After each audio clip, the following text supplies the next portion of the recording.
talking about outcomes in SRoI, when you're talking about SRoI. Okay, so let's say it is the project is a skilling project. You are skilling some candidates in any XYZ course, right? Now the input that goes into that project is nothing but time, your financial resources are involved, human resources are involved, right? Inputs are something which go into the project, which are necessary to implement the project. Without that, you cannot implement the project, right? Time, money, and human resources, correct? Activities, the n number of activities that happen within the project. Like for example, in scaling, it is training of students, right? Output is quantity summary of the activity. Okay, so number of students trained is nothing but we are talking about output, the immediate results of the project. Okay, quantity summary of the entire project we can call it. Okay, 1,000 candidates trained, 500 farmers provided with agriculture support, right? 200 women entrepreneurs upskilled, or 500 students placed in good job, right? Likewise, this is all output. Output is nothing but quantity summary. When we're talking about outcome, outcomes are short to medium term results or material changes which the beneficiaries are experiencing. Here the beneficiaries are students, right? So outcome would be better employment status, placement of students. By that I mean better employment status, increase in income of students, enhancement in their technical and soft skill sets. Okay. When we're talking about this, we're talking about material changes. We're talking about outcome, which are visible and which can be measured on short to medium term basis. Right? Impact is something which is on transformational scale, on a long term scale. Right? It is very systemic. Okay.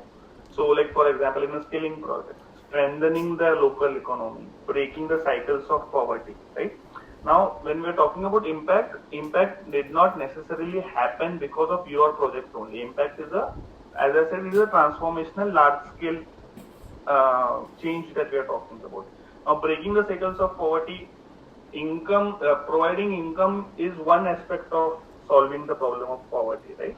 But there are other aspects to it also, right? So, whenever we are talking about impact, our project might be a contributor to it, and there might be other aspects who are contributing. Okay. As I said, SRoI is an outcome-based measurement tool. So we will be focusing upon the outcomes majorly when we're talking about SRoI. On the similar lines, there is another example for agriculture.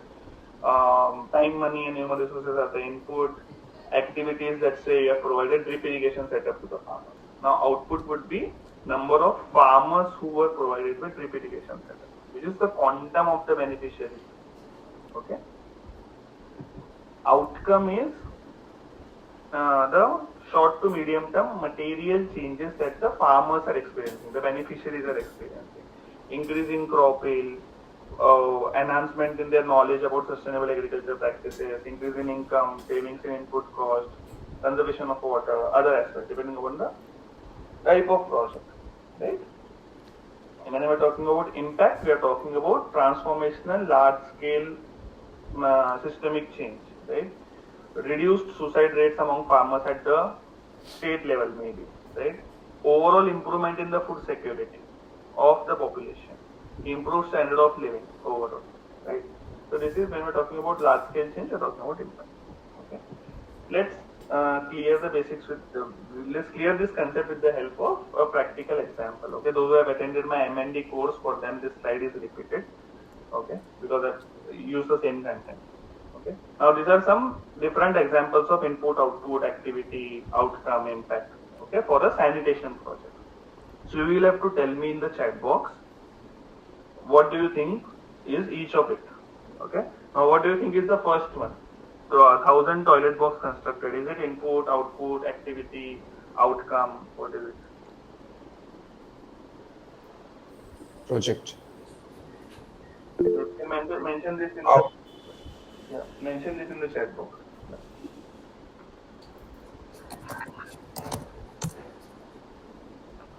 Yeah, so many of them are mentioning it as output. So So the sessions are not recorded. All our sessions are live, okay? But we provide handholding support for 1 year. So any doubts that you have, you can clarify. Second question regarding we share all the resources that we are showing you. Okay, this PPT will be shared, Excel sheets will be shared, 10 reference SRoI reports will be shared. Okay, so don't worry about that. So I think the first one is output. Right, it is a quantity summary of the activity, quantity summary of the project which is happening. Right. Now, what do you think is the second one? Project budget.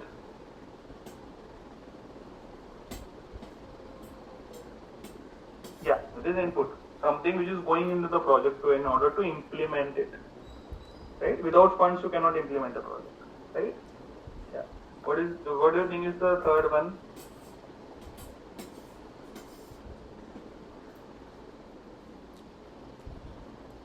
Yeah. Project was an example, skilling project, agriculture project. That is an example. That is not a technical term. Okay. So this is activity. For a project, there is input, output, outcome, activity, impact. For a project. Okay. So this is activity, like construction of individual project blocks is an activity, right? Now, reduction in open defecation status of the state or at India. Now, look, we are talking about a large scale change.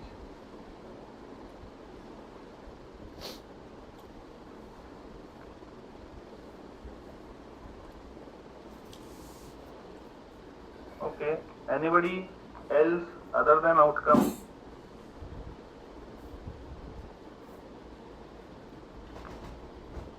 Yeah, it could be impact. It could be impact because when I'm saying I'm talking about a large scale, like state level, India level. Okay, transformational change I'm talking about. Okay, see, you are constructing toilets, right? That need not necessarily ensure that there is an open defecation status. That requires other aspects, campaigns, awareness things, right? And we are talking about state and India level, right? So when you're talking about transformational large-scale change, you're talking about impact, right? The improved sanitation facilities at household level. Okay, then this is something at an your unit level, right? Your household level. When we're talking about this, and this can be achieved on a short-term or medium-term basis. So this is when you're talking about this, you're talking about outcome. I know this is at times or many times it is confusing, outcome and impact. It totally depends upon how your project is curated, how you are defining outcome and impact. But in technical terminologies, this is how the segregation. Okay. Now, better health status can be impact, it can be outcome. Depends if your sanitation based project is it is highly health centric, you are also working upon health, okay, then it can be outcome. But if it is a general sanitation project, then we cannot say that only because of construction of toilets there is an overall enhancement in health status. That is a larger transformational change which happens. It takes time, it is a long term thing, right? Okay, I think now you have a basic understanding or the basic difference between output and outcome. Even if you're confused between outcome and impact, that is fine. But majorly, you should be able to segregate between output and outcome. Okay. Now, this is Rahul, correct. Now, this is a cycle of an project evaluation or impact assessment process. Okay. Now, the reason I am introducing this to you is now SRoI majorly today when we are discussing SRoI today, we are talking about evaluation based SRoI. There are two types of SRoI. I will be talking about this in the next slide. Okay, but we'll be majorly today we'll be discussing evaluation based SRoI. Evaluation based SRoI is something which happens as part of your project evaluation or impact assessment process. So that's why it becomes important to understand the flow of an project evaluation study, right? So you start with desk research. Desk research is nothing but you do review of documents, you understand what the project is, right? Then you design your research tools. Now it can be IDIs, it can be FGDs, it can be questionnaire-based surveys, quantitative, qualitative, depends, right? Then you decide your sampling, you decide how you are going to collect the data. Then data collection happens, right? And then data analysis happens. Data collection is from the beneficiaries, who are your primary stakeholders, who have undergone a material change. Okay, so you collect data from them. Data collection happens, data analysis happens, then you write the report. Correct. So everything is happening in a flow. Now, where exactly does SRoI come into it, or how SRoI gets merged with this? Now, a typical impact assessment process may or may not have SRoI aspect involved. Okay, but when your client is asking you to do SRoI calculation, right? Then you have to ensure that each of this impact assessment study process includes SRoI elements, right? For example, desk research, right? As a part of your desk research, to calculate SRoI, you will have to do desk research on what are the possible outcomes which I can include as part of my SRoI study. Everything, and we are going to discuss the entire process in coming slides. Okay, how to do that. Okay, then when you are designing your research tools, it is very important that the SRoI expert sits with the manager who is carrying out this study and tells him, okay, these are the indicators which are required for my SRoI calculation. Please include this in your research tools, because you cannot go separately and ask the same different SRoI related questions to the beneficiary again, right? So you make a comprehensive research tool, you make a questionnaire-based survey, IDEA, FGD, depends upon the kind of RT you are using, right? But you have to ensure that whatever data is required to calculate SRoI, you are asking that data to the beneficiaries as a part of your research tool. Okay, so that from the beginning itself you are collecting data for SRoI related stuff, right?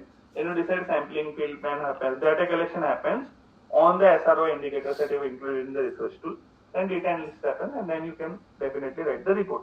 Now you have sufficient data to calculate the SRoI. So key takeaway for you is, whenever you are doing impact assessment process, it is very important that you include SRoI related indicators as part of your research tools, and that requires you to do desk research also.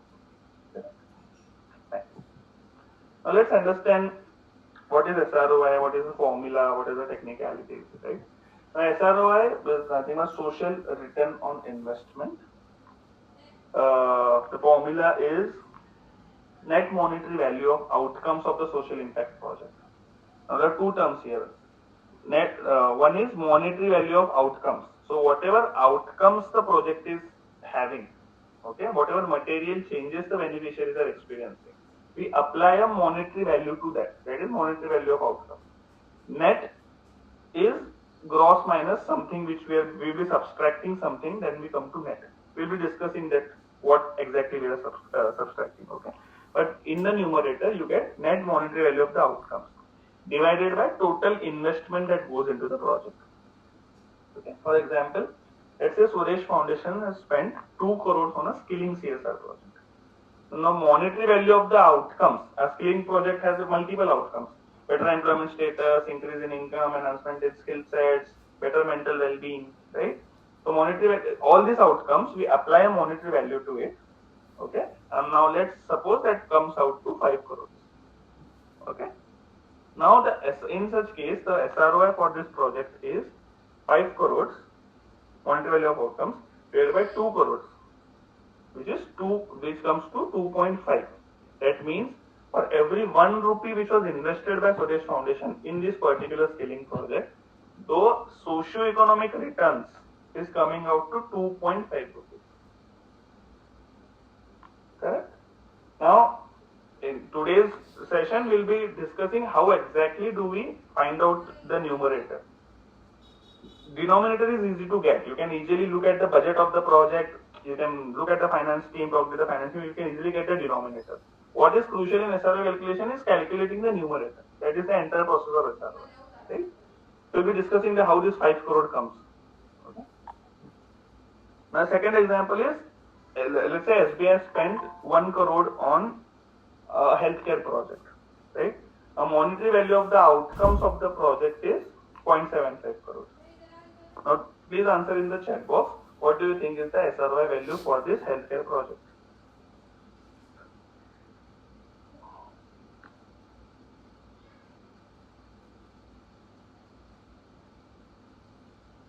Yeah.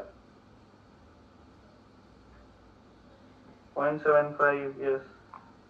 Anybody else? 0.75. Anybody else?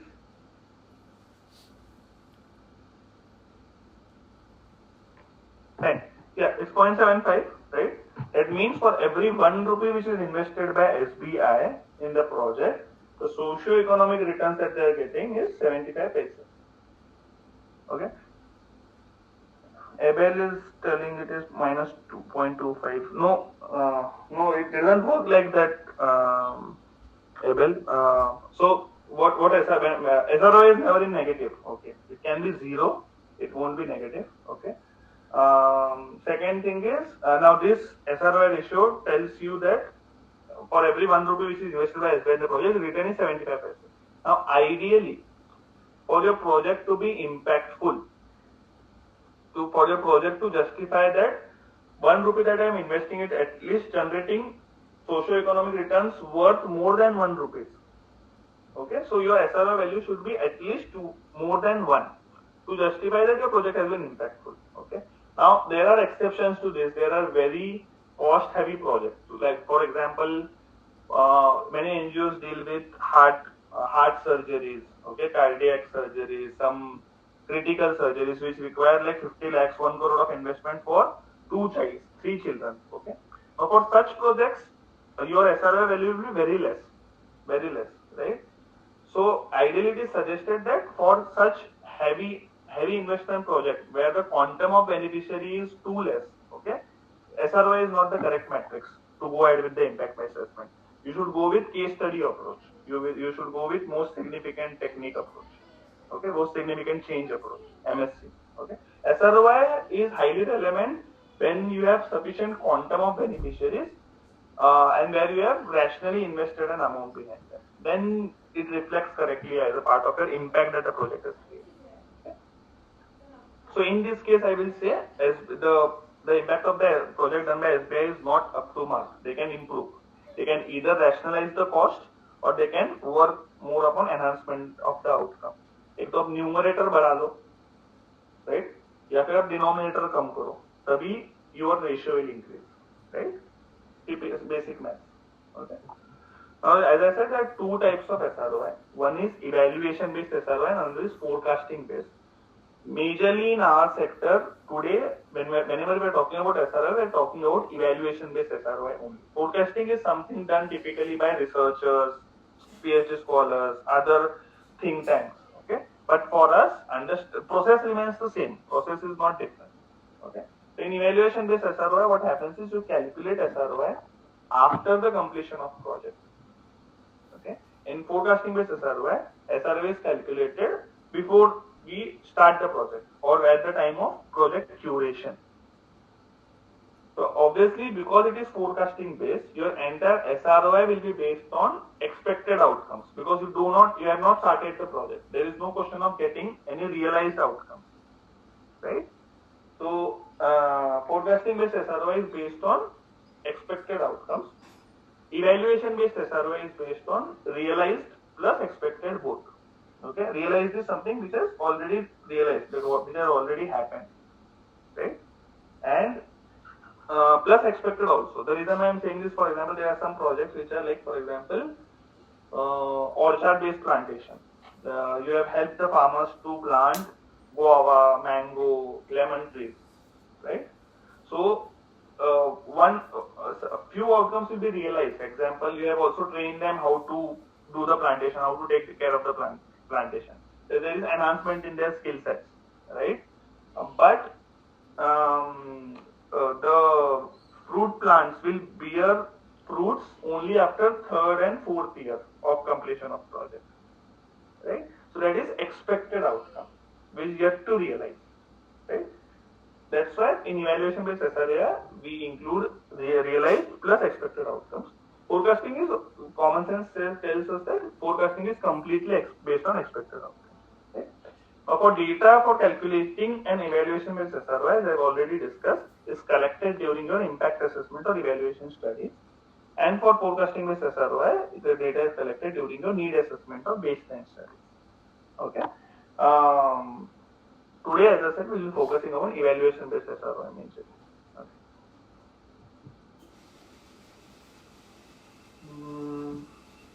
what did you mention as better method to calculate? The most significant is correct. Thank you, Sonia. Would you also take into account the real value of money while calculating SRO? Yes, Jaswant, we do include that. Time value of money is a concept that we apply to SRO. So, steps to calculate SROI, right? Step 1 is establishing the scope. So let's say there is a corporate foundation for whom I did a SROI calculation, right? They have multiple projects. In livelihoods, they have XYZ, in healthcare, in skilling, in environment, in donations. Like donations are in typical philanthropy-based projects, umbrella donations, super distribution, and all. Okay. So now they wanted to do an SROI calculation. Okay, as an SROI expert, before deep diving into calculating, making research tools for each of these projects, I decided to establish a scope of my SROI study. What exactly I am going to do and how. Okay. So the number one task while doing SROI calculation. Now this is an example of a corporate foundation which has multiple projects. You might have to do it for your single project. Okay. But this example will help you to understand how exactly we determine the scope. Okay. Now the ones which are marked in red are the ones which I didn't include as a part of my SROI study, and this was in discussion with the client. Okay. Fishery I didn't include because the quantum of the project was very less, and it was on a pilot basis that they did it. Only 10-15 fishery farmers were supported. Okay. So it was in mutual discussion that we have to drop this from SRO study because the quantum of the project is very less. Okay, and the investment was on the higher side. So it was a basic understanding that SRO won't reflect correctly. Health camps we decided to drop because it was not we were not able to trace the beneficiaries. It was one day health camp. Okay. So when they didn't have any records of the project, the names of the beneficiaries, and it happened long back.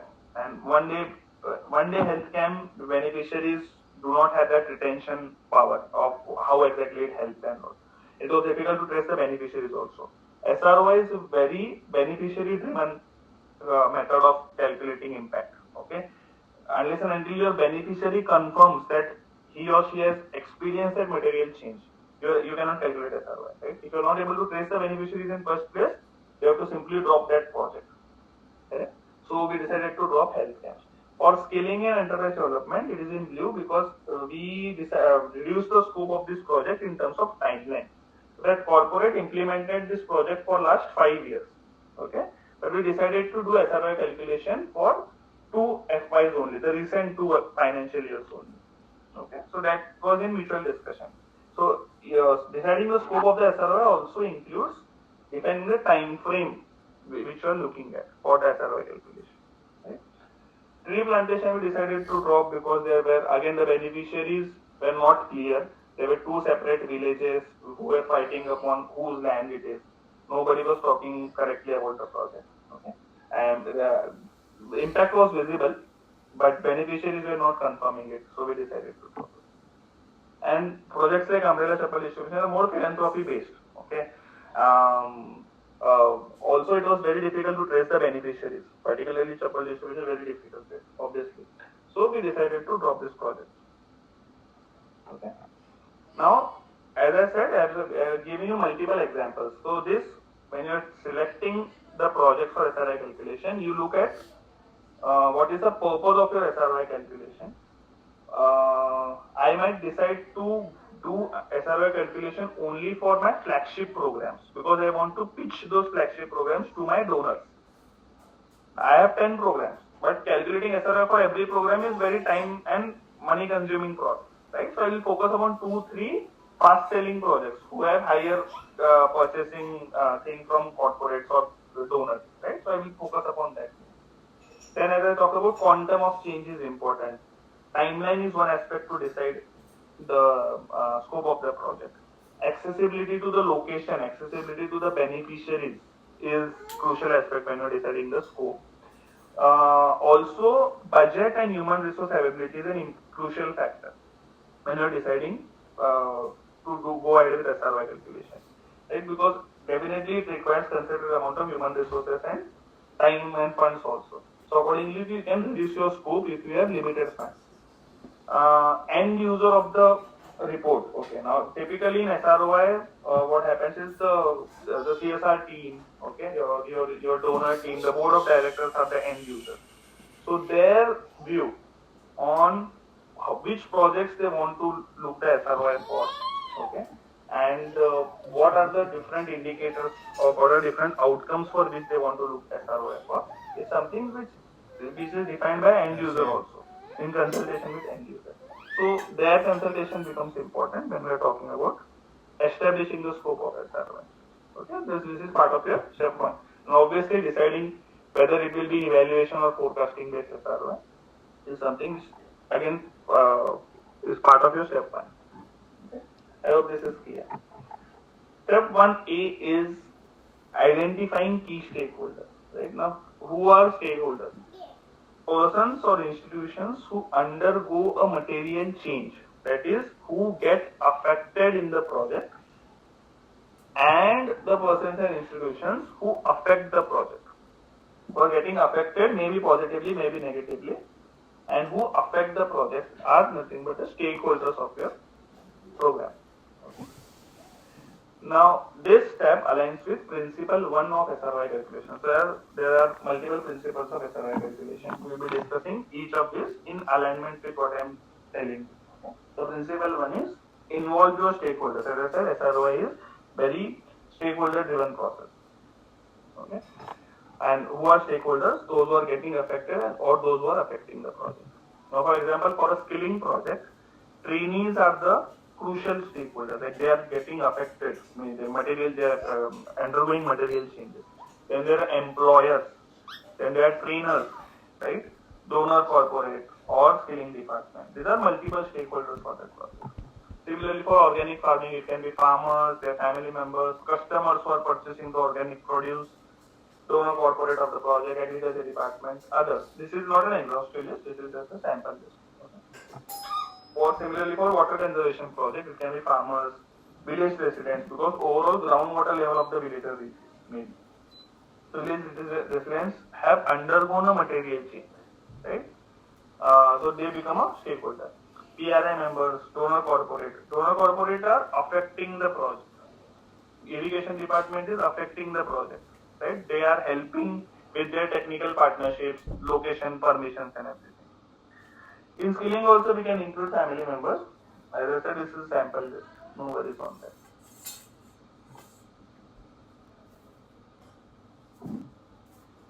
Okay, so this is your step one. You have identified key stakeholders. If you look logically at SRoI calculation step one process, you have identified all those who have undergone a material change, that is, who have experienced an outcome.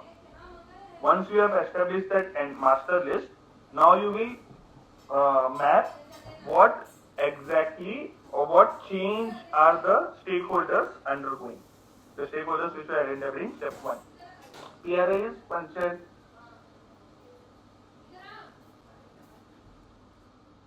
Panchayati Raj institutions. Sorry, there was voice break. Panchayati Raj institutions.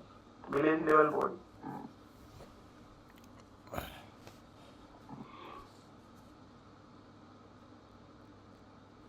Step 2 is mapping outcomes, right? This is creating an impact map. Impact map is nothing but your input, output, outcome, and impact, right? Now, from SRoI perspective, when we're talking about input, so again, now this process is also includes or aligns with principle 1, which is involve your stakeholders. Because in every process we are concerning the stakeholders, right? Consulting the stakeholders first. So input from SRoI angle is nothing but the investment that has gone into the project, which is nothing but the denominator of the SRoI ratio. If you remember slide 1, net monetary value of outcomes was in the numerator divided by investment that has gone into the project, which is nothing but denominator. So we are learning how to calculate the denominator of SRoI now, right? So definitely number one crucial aspect will be the project budget. Whatever XYZ amount is invested in the project, which is gone into that project, is a direct outcome, a direct inclusion, right? Second is stakeholders. Second important input which we have to include as a part of your denominator is stakeholders contribution. Government might have contributed some amount. Beneficiaries might have contributed. Lot many projects, we, in order to establish that ownership of the project, we collect some nominal amount from the beneficiary, right? So beneficiary contribution, we have to also include that, right? And third crucial component is non-cash inputs. Now, lot many projects involve employee volunteering activities or other volunteers, right? So the volunteer have given their time. So because that is also a part of project implementation, right? So we have to convert that time given by volunteers into monetary value and then include it as part of your budget of the project. That is investment that is what included. Similarly, other non-cash inputs can be contribution in goods or services. For example, government provides their technical experts or agricultural officers as resource persons for your training programs, right? So, even if you are not paying anything directly to the resource person, if you would have paid it directly to the resource person, it will become part of your project budget directly. Okay. But if it is in kind, you have received in services in kind, so then you have to convert that into a monetary value. Volunteer time also you convert into a monetary value. Now the question might arise, how do you do that? Now there is no standard process of doing that. Okay. It only means that whatever XYZ hours the volunteers have given into average salary per hour. Okay, that is your simplest way of converting that time into monetary value. Okay. Yeah, I think Akshay just answered that. Okay. Yeah, average salary of the volunteer also works. Because it is in hours, you can convert that into hours. So when we're talking about input, we are talking about direct project budget. Secondly, we are talking about other stakeholders' contribution in monetary value. And third is non-cash inputs also. We convert that into a monetary value and then we include it. Okay. Now, when you're one important point is when we are talking about project budget, we have to make adjustments with regards to proportionate cost. For example, your project manager is handling two different projects. One is healthcare, one is skilling. Okay. So, and he is receiving 50,000 rupees salary. So, if you are calculating SRoI for healthcare project, you should be proportionately allocating only 50% of that salary to the budget of healthcare project. Okay, 50 or 60 depending upon the alignment of that particular project. Likewise, you have to do adjustment with proportionate cost allocations wherever applicable. Salary, overhead cost, rent. For example, you are an NGO who are into skilling, okay, and you have a common building where you are conducting multiple trainings for different clients. Your A client has asked to do SRoI calculation for their project. Now rent is common, right? You have to proportionately apply that rent when you calculate. Okay. One important factor is, correct this.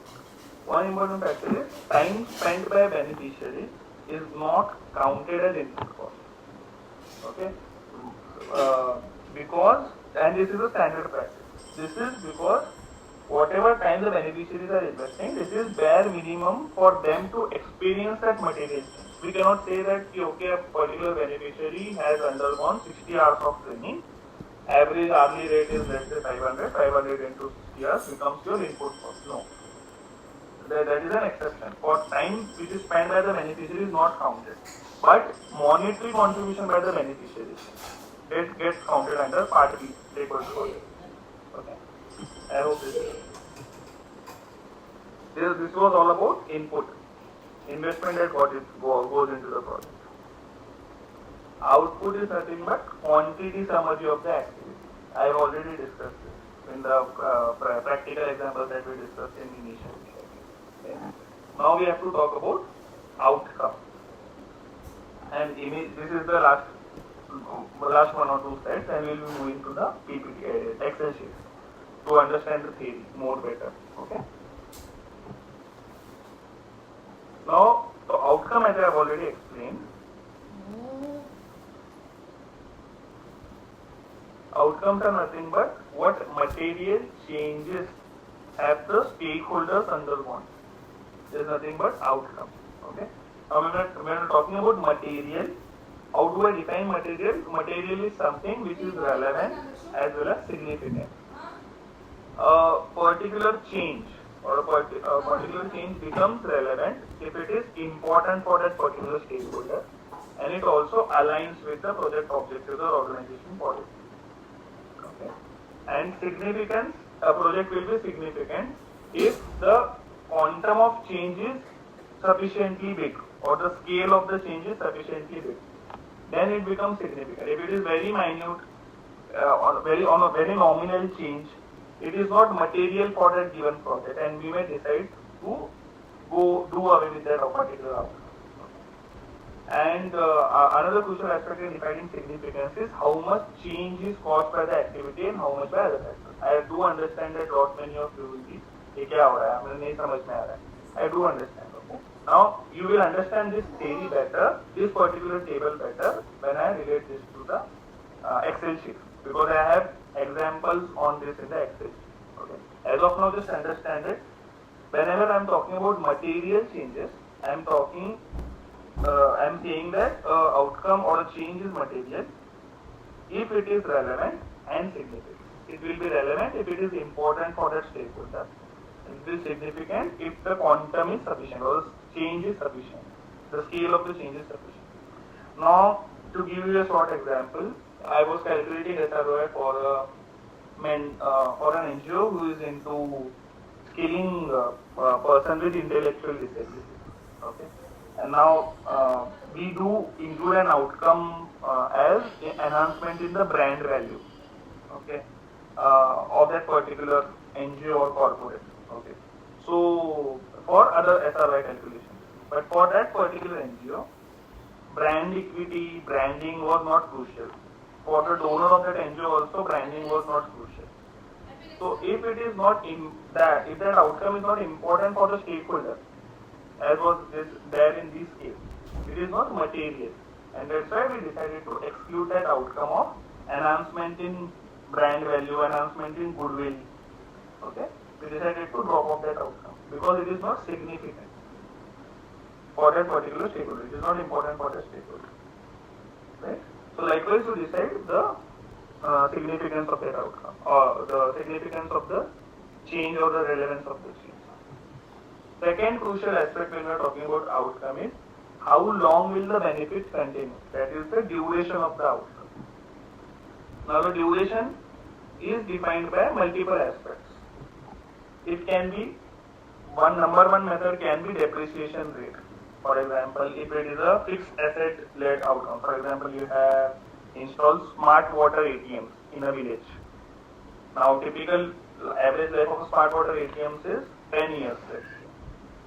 So if the life of that fixed asset is 10 years, so your depreciation rate becomes 10% per year. Okay. So or to say it otherwise, if your depreciation rate is 10%, your life of that or your duration of outcome becomes 10 years. If the depreciation rate is 20%, the duration of outcome becomes 5 years. If your depreciation rate is 33%, the duration of outcome becomes 3 years. Okay. So this is one way of calculating the duration of outcome. Depreciation, and this can be possible if the project has fixed asset component to it. I will be discussing this in the Excel sheet. We have constructed check dams. Now the typical depreciation rate for check dam is 15%. The duration of outcomes comes to 6 years, 6 to 7 years, right? Likewise. Another important factor to establish duration of outcome is beneficiary retention. For example, if it is skilling project, you have placed candidates, okay? They have started their jobs, but the finding says that they left their job after 2 years on an average. So duration of that outcome, which is increase in income, enhancement in employment, the duration of outcome is for 2 years only, because after 2 years he has left the job. Right? Third crucial method of finding duration of outcome is nature of financial proxy. As of now, I won't explain this. I will explain this in the Excel sheet. You will read it more there. Okay. And the ultimate rule of duration of outcome is you have to the maximum cap of the duration of outcome is 5 years. Okay. You cannot take the duration of outcome beyond 5 years because ideally you cannot conveniently say that after 5 years also my project will continue to have those outcomes or the beneficiary will continue to experience the outcome. To comment comfortably on that, I will have to revisit the beneficiaries. I will have to recheck them, right? Whether they are actually experiencing it, right? For example, if it is an water ATM, okay, now the depreciation rate is let's say 10%. Now, ideally, if my depreciation rate is 10%, my duration of outcome becomes 10 years, right? But when I am calculating SRoI, I will cap it up to maximum 5 years only because I never know what is happening after 5 years. Whether that water ATM stops, if that water ATM stops functioning, right? There is no maintenance, okay?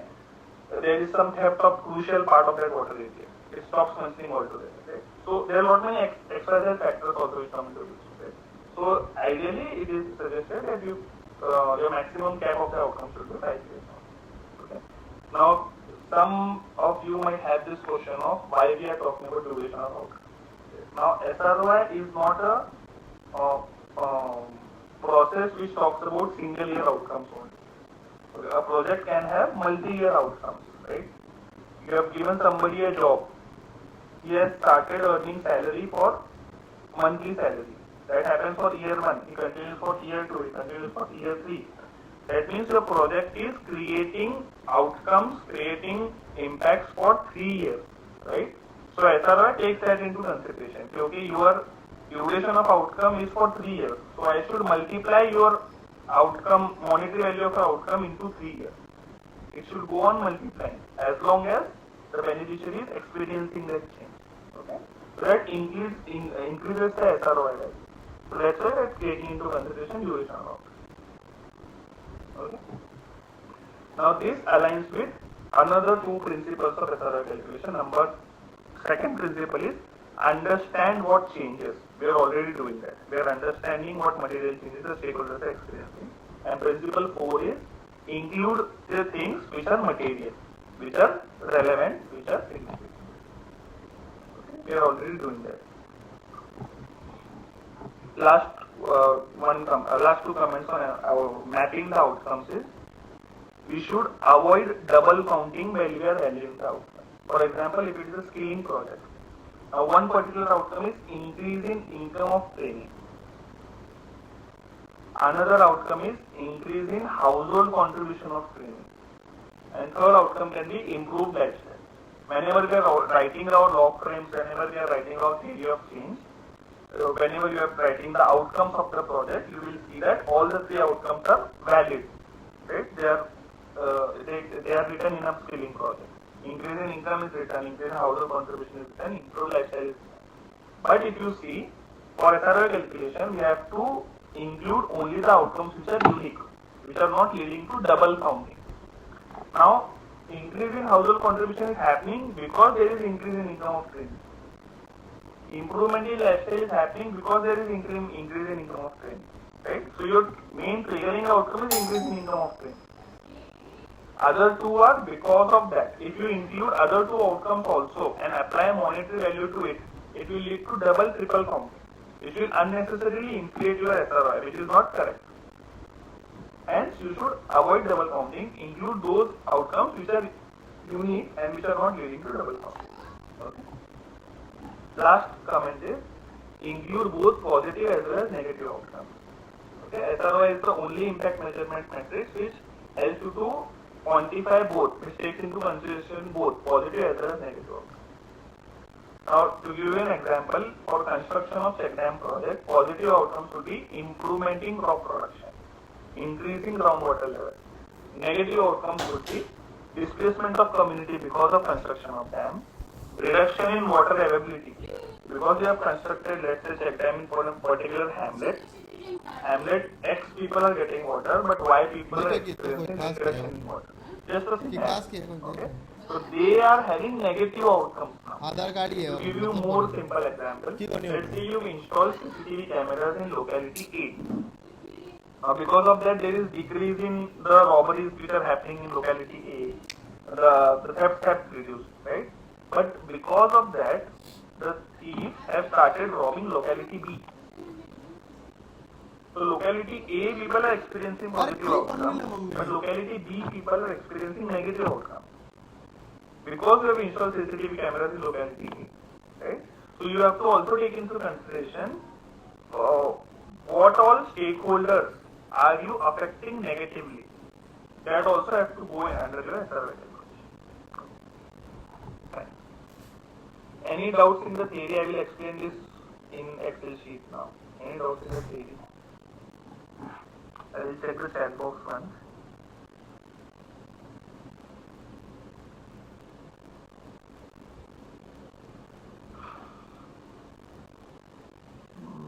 What could be?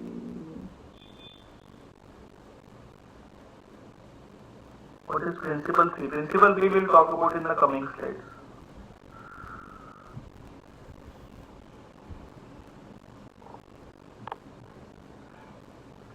Fine. So this is a project, and these are all the project interventions. Okay, there is construction of check dam, there is drip irrigation setup, there is training of farmers on sustainable agriculture practices. We have also promoted nutri gardens. There is construction of vermicomposting. I'm intentionally making this a combo of multiple activities. These are separately individual projects within themselves. Right? If you look, particular NGO works only on construction of vermicomposting, only on drip irrigation. I have made it a comprehensive example for you to understand SRoI in a better way. Okay? So these are all project interventions as part of one project. Okay? Now what we do is we map the key stakeholders. As part of your step when you do this, right? You are mapping your key stakeholders. Key stakeholders are one who are affecting the project or who are getting affected by the project. Positive or negative, both. Now beneficiaries of the check dams are your affected. Family members of the check dams are affected, right? Farmers who have received drip irrigation setup, farmers who have received training, dairy farmers. Now these are indirect beneficiaries. Because of construction of check dams, there is increment in groundwater level. Because of that, the animals have a water source now to drink water, which has led to enhancement in the dairy farming industry. Right? So they are indirect beneficiaries, dairy farmers. You include that because you have affected them, right? Now households who have received nutri garden support, farmers who have received vermicompost units, village residents, because of construction of check dam, there is enhancement in the groundwater level in the village. So village residents becomes your key stakeholders now, right? NABARD and government departments, they are affecting the project because they might have given funds, they might have given their technical experts. Right? Then there are trainers who are affecting because without them you wouldn't have trained. In few projects they may also get affected because few clients or few NGOs they have this practice of doing training of trainers, TOTs. They teach them how to teach according to their curriculum. So which in turn enhances their capacities also of those trainers. So in that way they are getting affected also. Donor corporate. Primarily donor corporate is affecting because they are giving the money. But they can be affected also if we are including enhancement in brand value, enhancement in brand awareness as a crucial outcome for the donor. Okay, lot many CSR projects has this outcome. Right? So in that way they are getting affected. So I have mapped the key stakeholders, right? Then I write the quantum of the beneficiaries. There is the output, right? 1500 farmers are benefited by. They come under the catchment area of check dam, right? Who are getting water through that check dam. And family members of that farmers. So for ease, I have just multiplied it by 4 because my average finding shows that, my data analysis finding shows that on an average, each household in that village has 4 members. Right? So that becomes 6,000. Farmers who receive drip irrigation setup, in the project we provided drip irrigation setup to 200 farmers. So my quantum or my output will become 200. I have provided training to 1500 farmers. So my quantum is 1500. Dairy farmers are 1000 who are getting affected because of the certain intervention. Then households who have received Nutri-Garden support are 500.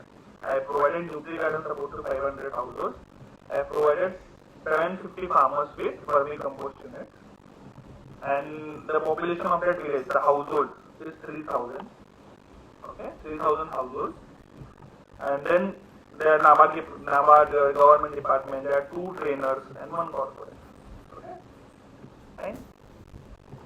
Then as I said, once we map the key stakeholders, I have also mentioned the output, the quantum of the beneficiaries, overall output universe, right? Then we are calculating how are they affected or how are they affecting. That is, what material changes have they undergone. We are mapping the outcomes, right? Now for farmers of check dams, who are beneficiaries of check dams, because of better availability of water, there is change in cropping pattern, there is increased cropping area, there is improvement in soil quality, there is increase in cropping, there is increase in income because of that, and there is reduction in input cost. Right?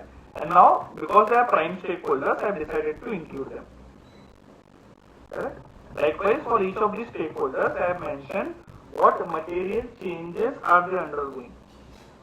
Now, if you look this from an you actually doing this, right? So you need to have this sheet before you start your SRoI study. And this sheet you can curate when you are doing your desk research. You will look at other similar projects. What all typical material changes those stakeholders experience in such kind of project. You will talk with your field team. You will look at your M&D metrics, right? When this becomes part of your desk research. And then you come up with this summary sheet. And it might happen that when you go on field, there are few crucial unknown outcomes that you didn't map. Then you will have to include this in your research tool also and in this mapping. Okay. But the first attempt is to include maximum possible material changes and map the maximum possible key stakeholders, and you're doing your desk research. That helps you to keep the flow of SRoI maintained. Right? And for family members, they are experiencing better lifestyle and standard of living.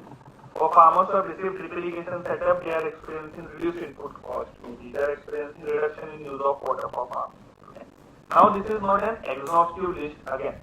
This is something which I did for a client, depending upon the location, depending upon the inputs.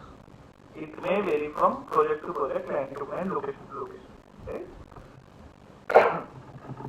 Now, farmers who have received training, what material changes have they undergone? There is enhancement in their skill sets. There is improved knowledge of sustainable agriculture practices. Right? For dairy farmers, there is increase in milk yield, increase in income from milk. For households who have received Nutri-Garden setup, there is savings on cost of purchase of vegetables. There is improvement in their health status. For farmers, vermicompost units, income from sale of vermicompost. For village residents, there is enhancement in the groundwater level in village. There is also reduction in availability of water, a negative outcome which I just mentioned. We have to map both positive as well as negative outcome. How to include that, how to consider this, we will discuss later. Okay? When you are mapping, you should map both positive as well as negative outcome. And for NABARD and government department, how are they affecting? They are affecting by providing funds. And they have also provided trainers for training on sustainable agriculture. Okay. And trainers, their skill sets have been enhanced. In that way, they are getting affected. And because they are conducting the training, they are affecting in that. For donor corporate, there is increase in the brand awareness that they are experiencing. That is, in that way, they are getting affected, and they are affecting by providing funds for implementation. Okay. Now, you decide which stakeholder to include and exclude. Okay. So, majority of the stakeholders are included here because they are prime beneficiaries and they are experiencing a crucial material change. Few of the stakeholders are excluded because the change is not material. As I said, relevant and significance are two factors for determining whether the outcome is material. Okay. Now the family members of farmers, I have excluded them because there is possibility of double counting. Better lifestyle and standard of living happens because there is increase in income from farming. That is the triggering factor, right? And this would have led to double counting. So that's why I have avoided it. Second is, your SRoI study might have limitation of time and resource, right? You can interview a farmer, but then if you have to comment upon the household, you have to interview 4 other members, minimum 2 other members. That makes your sample size 3 times. Not every organization might have that much of time and resource available, right? So that's why I decided to exclude this. Rest I've included farmers of drip irrigation, farmers who receive training, dairy farmers, vermicompost, nutri garden, all the farmers. Trainers, I have decided to exclude them as an affected beneficiary because number one is the scale of the impact is very less. Only 2 trainers have, there is an announcement in Celsius of 2 trainers only. The change is minuscule. That might be one rationale. Another rationale is that is outside the scope of the project. As I said, your outcome is relevant if it aligns with the project objective. Now this is something which is outside the scope of my project. Whenever as an NGO, as a corporate, I designed this project, my prime intention was to include or to enhance the skill sets of the farmers, not the trainers who are giving training to farmers. Right? So any rationale could work here, but I think the first one is better because it falls outside my direct scope of the project, and the change is very minuscule. Right? So corporate and inclusive. Okay. Now finally you decide what is the method of their involvement, because SRoI is a stakeholder driven process. So how exactly are you involving them? How exactly are you collecting data from them? So for majority of them, I have included quantitative survey with farmers, farmers of drip irrigation, farmers who receive training, dairy farmers, households who receive nutri garden, village residents. I have done quantitative survey. For few, I have done FGD, IDIs, KIs, depending upon the time available, the information that you need from them. Okay. So this is the initial mapping of an SRoI exercise that you do. You map the key stakeholders, you map the material changes that you are undergoing, you map the output, right? And then you map their method of involvement. You will also decide whether to include or exclude them. Okay. Second crucial part is the input cost.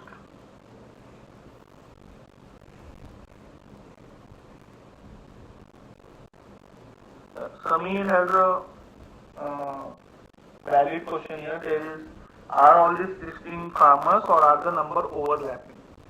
So it can be both, Sameer.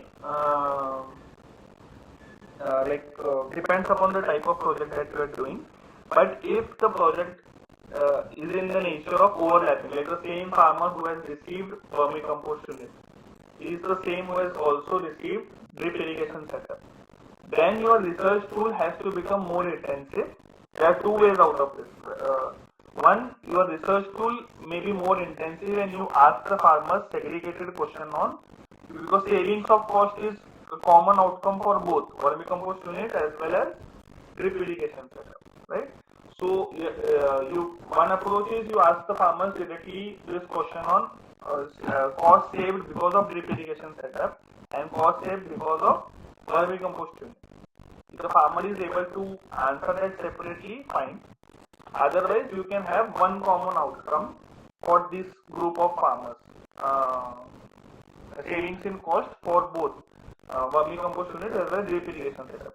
So you can club their universe. The output numbers can be clubbed and you can apply that value together. I will show you how. Okay. So there can be 2 approaches to this.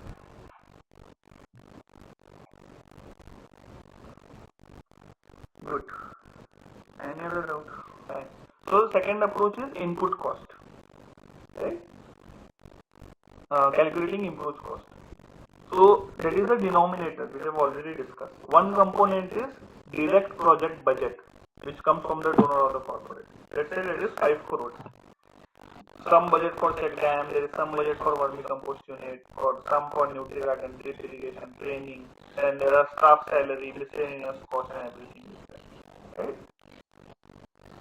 As I said, staff salary you take percentage engagement for proportionate cost allocation. If the project manager was engaged 50% only, then 50% of the salary should be allocated for this project when you're calculating the overall SRoI budget for this project.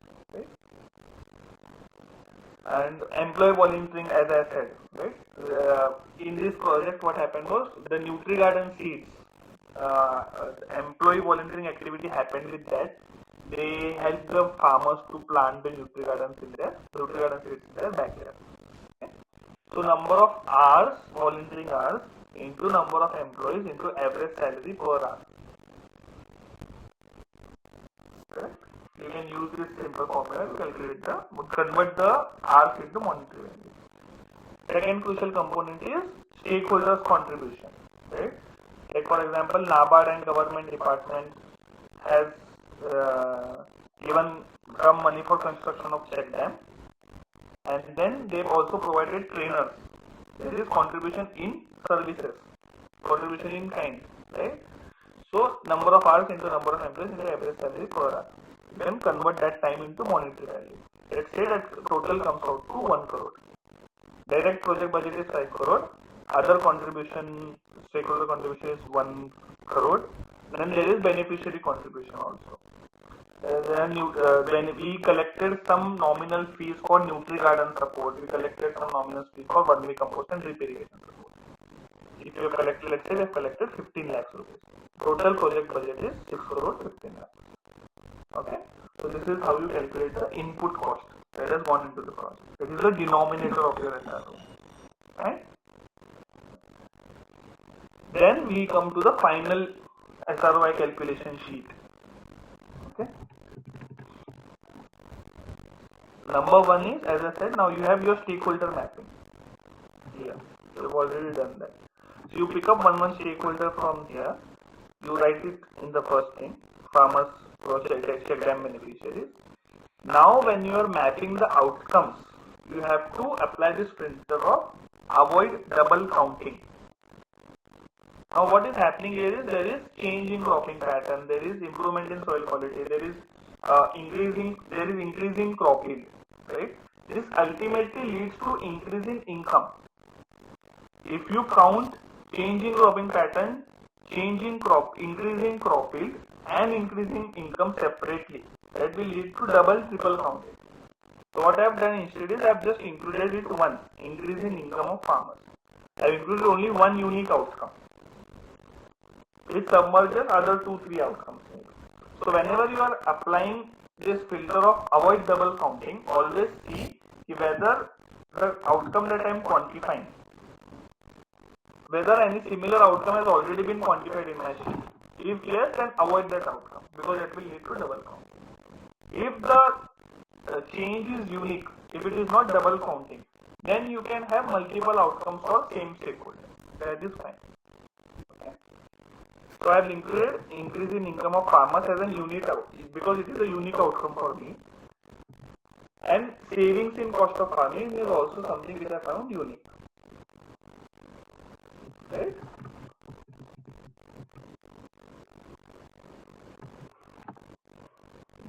Somebody will turn that out. Just one, also while mapping the stakeholders are the outcome based on assumptions. No, these are actual, this can be actual and realized outcomes both, depending in which year you are calculating SRoI. After completion of project only you do, but maybe 1 year after completion of project, 2 years, 3 years after completion, depends. The outcomes will have been given already determined the project creation level, so when you do to evaluation you will get actual value. Yeah, correct, Somdar. That happens if you have done your log frame analysis. So for each of the stakeholders, what I am doing is I am including only those outcomes which are unique, which is not leading to double counting. Right? So increase in income of farmers, savings in cost of farming. Then for farmers who have received drip irrigation setup, savings in cost of farming is something which I am including as a unique outcome. Increase in income is also possible, but for this particular SRoI example sheet, I have not included it because I wanted you to get used to different kind of outcomes which the beneficiaries experience. Okay, increase in income is possible. For my project, it was not that simple. Okay. Farmers who have received training, enhancement in the knowledge of farmers is an outcome which I am quantifying. For dairy farmers, increase in milk yield is an outcome which I am quantifying. The alternative can be increase in income also. Completely fine. Because see, there is enhancement in skill sets, improve knowledge of sustainable agriculture. I have included only one outcome. Increase in milk yield, increase in income from milk. I have included only one outcome. Right? Now for Nutri-Garden setup, improvement in health status is a unique outcome. Savings in cost of purchase of vegetables is a unique outcome. There is no double counting. So I have included both. Correct? Then for farmers who have received vermicompost unit, income from sale of vermicompost is a unique outcome. Now savings from use of vermicompost can also be an outcome. I have not included it here. Okay? It depends because my project finding said so. Your project finding might be different.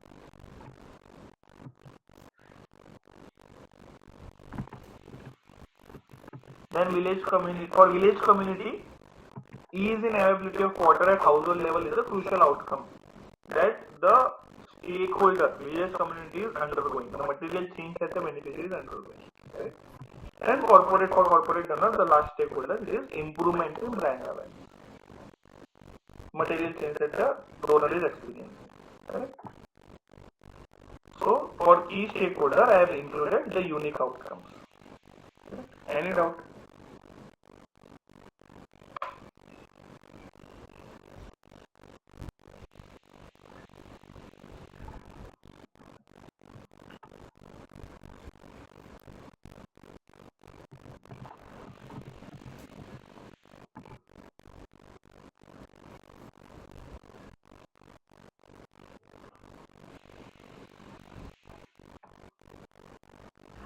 Any doubts?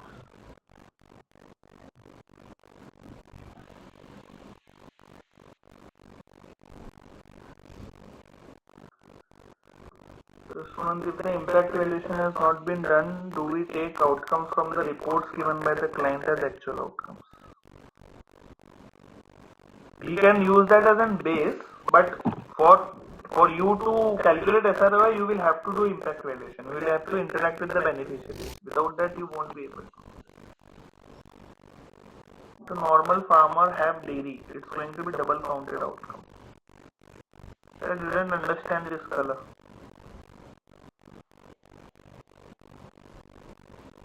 Even if a normal farmer has dairy, like income from dairy and income from farming is different.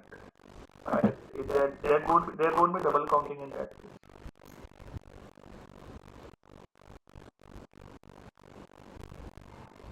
Fine. So before we deep dive into further technicalities of SRoI calculation, because it will be all maths after this. Okay. So let's have a basic understanding on the mathematics which is going behind SRoI calculation. Okay. Let's say Rinku's father invited 1,000 guests in Rinku's marriage function. Out of this, 800 attended the event. Okay, and the average value of gifts received by Rinku's father is 100 per guest. What is the total value of gifts received by Rinku's father? 1,000 guests invited, 800 attended, 800, and average value of gifts given by each guest is 100. What is the total monetary value of gifts received by Rinku's father? Anybody?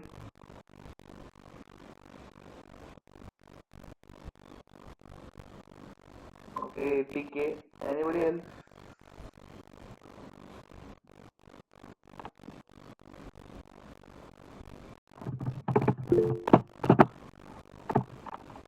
It will be 80,000. Simple.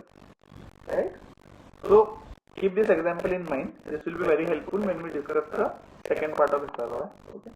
Now more relevant example for you is for this case is there are 2000 students who participated in a drawing competition.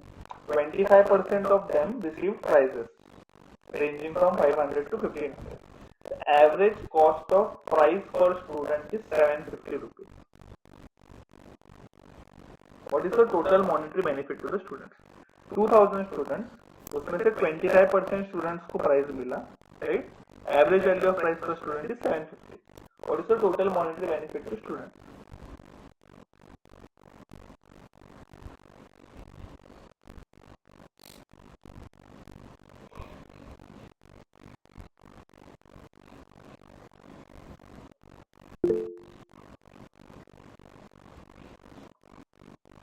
A lot of the participants are like cursing me. Like, एक तो Sunday को ही किसी master class, now he is asking us to do calculation. What kind of guy? है ना? So it will be 3,75,000, not 37,500. 2000 into 25% is 500 students. 500 into 750 is 3,75,000. Now I will explain the second example. First example, keep in mind, it's helpful for part 2. Okay. Now what is happening here is, this output of beneficiary, right? There are 2000 students who are part of the project, right? Out of them, 25% are experiencing the material change. What is that material change? Receiving the prize, gaining recognition, right? So that means 500 students out of the 2000, 500 students are experiencing the material change. They are experiencing that outcome of receiving money. Okay? And once we know the quantum of beneficiaries who are experiencing a particular change, that is crucial part to calculate the monetary value of the outcome. We have established, okay, these are XYZ beneficiaries who are experiencing this change. Now you multiply that quantum with a monetary value for each stakeholder, which in this case is 750. Because average value of gift received by them is 750, which comes to 3,75,000. The total monetary value comes to 3,75,000. What we are necessarily doing here is, this brings us to step 3, which is we are evidencing outcomes and we are assigning financial values to them. Right? For evidencing outcomes, we are using outcome indicators. And for assigning financial values, we are using financial proxies. Let's continue our example of skilling project. Now, better employment status or getting placed is an outcome. Okay. What is my outcome indicator for this? Percentage of trainees who got placed is my outcome indicator. And my financial proxy for this will be average monthly placement salary. Outcome indicator will give me the quantum of beneficiaries and financial proxy will give me the financial value. When I multiply these both, I get the gross impact. To continue with the student's example. Okay. What happened in student was 2000 students are there. It was the output of my project, right?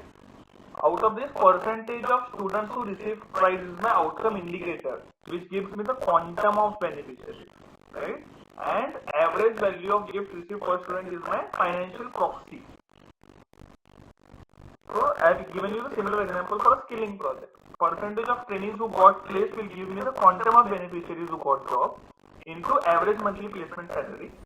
This is the financial proxy that I am using, which gives me the total gross impact. Okay. Now the financial proxies that I am talking about. Okay, I will talk about this later. I think it is clear up till now, the gross impact thing. Okay. How do we arrive at financial proxy? I will arrive little later. Otherwise, it will be too confusing. So now we have mapped the outcomes, right? Now we have writing the outcome indicators. Outcome indicators are something which will help you to know the quantum of beneficiaries who are experiencing that outcome. Increase in income of farmers is my outcome, right? Percentage of farmers who are experiencing increase in income is my outcome indicator. Percentage of farmers who are experiencing reduction in cost is my outcome indicator, right? percentage of farmers who have found the trainings useful or relevant is my outcome indicator for outcome of enhancement in knowledge. Now this is again, this is not fixed. This totally depends upon the kind of question that you have asked in your research tool. Because सारा data आपका research tool से ही आएगा. आप वही से you are taking this outcome का data, right? If your outcome is enhancement in knowledge of farmers, you might have included some relevant question in the research tool for you to comment upon, or for you to say, okay, there is enhancement in knowledge of farmers. For me, it was percentage of farmers who found the trainings useful. In other cases, it can be you can ask a direct question in the research tool. Do you think your knowledge about agriculture practices or about sustainable agriculture has enhanced? Right? If the percentage of farmers who answer it yes is the percentage of beneficiaries here. Another way is those who are into more in-depth research. They can compare the before and after result if you are taking a test of the farmers. Before test, what was the average score of the farmers? After test, what was the average score of the farmers? Percentage of farmers who are experiencing the change in the score, experiencing an increase in the enhancement in their score, is the value of this indicator. There can be three different approaches. Totally depends upon how intensive is your research tool, what kind of questions you are asking your research tool. Okay. So for me, it is for this outcome, my outcome indicator is percentage of farmers who found the trainings useful. Then increase in milk yield, percentage of farmers who experienced an increase in milk yield of their cattle. Improvement in health status, percentage of farmers who experienced overall improvement in health status. Likewise, for each of this outcome, I have written the outcome indicator. Now these values are the value of this indicator. 82% of the farmers experience an increase in income. 60% of the farmers experience savings in cost, and 55% of the farmers experience enhancement in their knowledge. Right? Likewise, I have written value of this indicator. Now, from where do I get this value from? I get this value from my primary survey, whether as a part of my quantitative survey or my qualitative survey. FGD's idea. Correct? So I have written this here also, source of the indicator. Primary survey, primary survey, primary survey. FGD with PRI members, primary survey with farmers. Right? Depends. Now what is the universe? Universe is the quantum of the people, the output. They have already mapped here, right? Quantum, they have already mapped. 1500, 6000, 200, 1500, 1000, right? So I have written the same numbers here. Beneficiaries of check dams 1500. Beneficiaries who received drip irrigation setup 200. If you relate this to the example of students who received prizes, 2000 students were there in the project. Same concept applies here. 1500 farmers falls under catchment area of check dam. 200 farmers were provided with drip irrigation. Right? Out of them, out of 1500 farmers, 82% have experienced increase in income. 68% have experienced, out of 200 farmers, 68% have experienced savings in cost. Right? So this gives me my quantum of beneficiaries. This is auto-formulated sheet. You will just have to enter the numbers. Okay. 1500 ka 82% comes out to 1230. That means 1230 farmers are experiencing this material change of increase in income. 900 farmers are experiencing this material change of savings in cost. Right?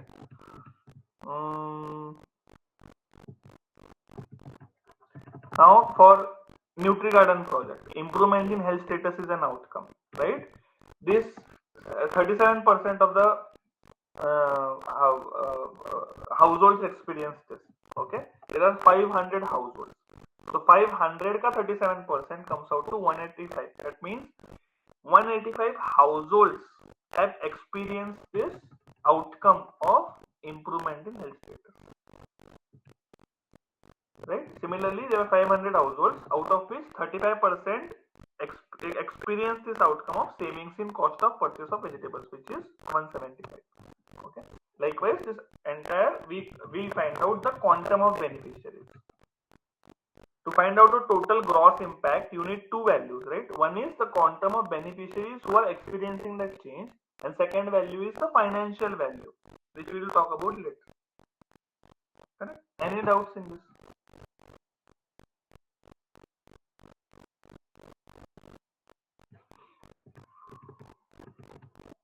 Any doubts in how we have arrived at quantum of beneficiaries?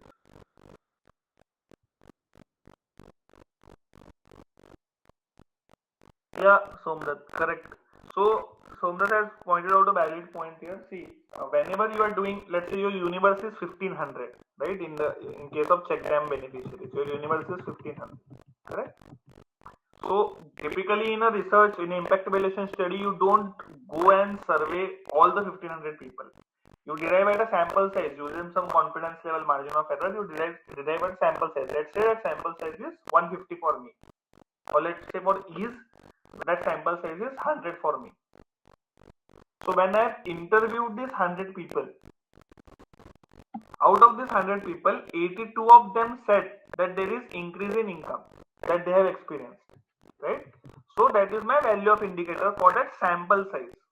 So I extrapolate these values to an entire universe. If 82 is for 100, then how much for 1500? So 1500 into 82% gives me 1230. So whatever my sample survey findings are, I am applying that to the universe now. Anybody who is confused at this level?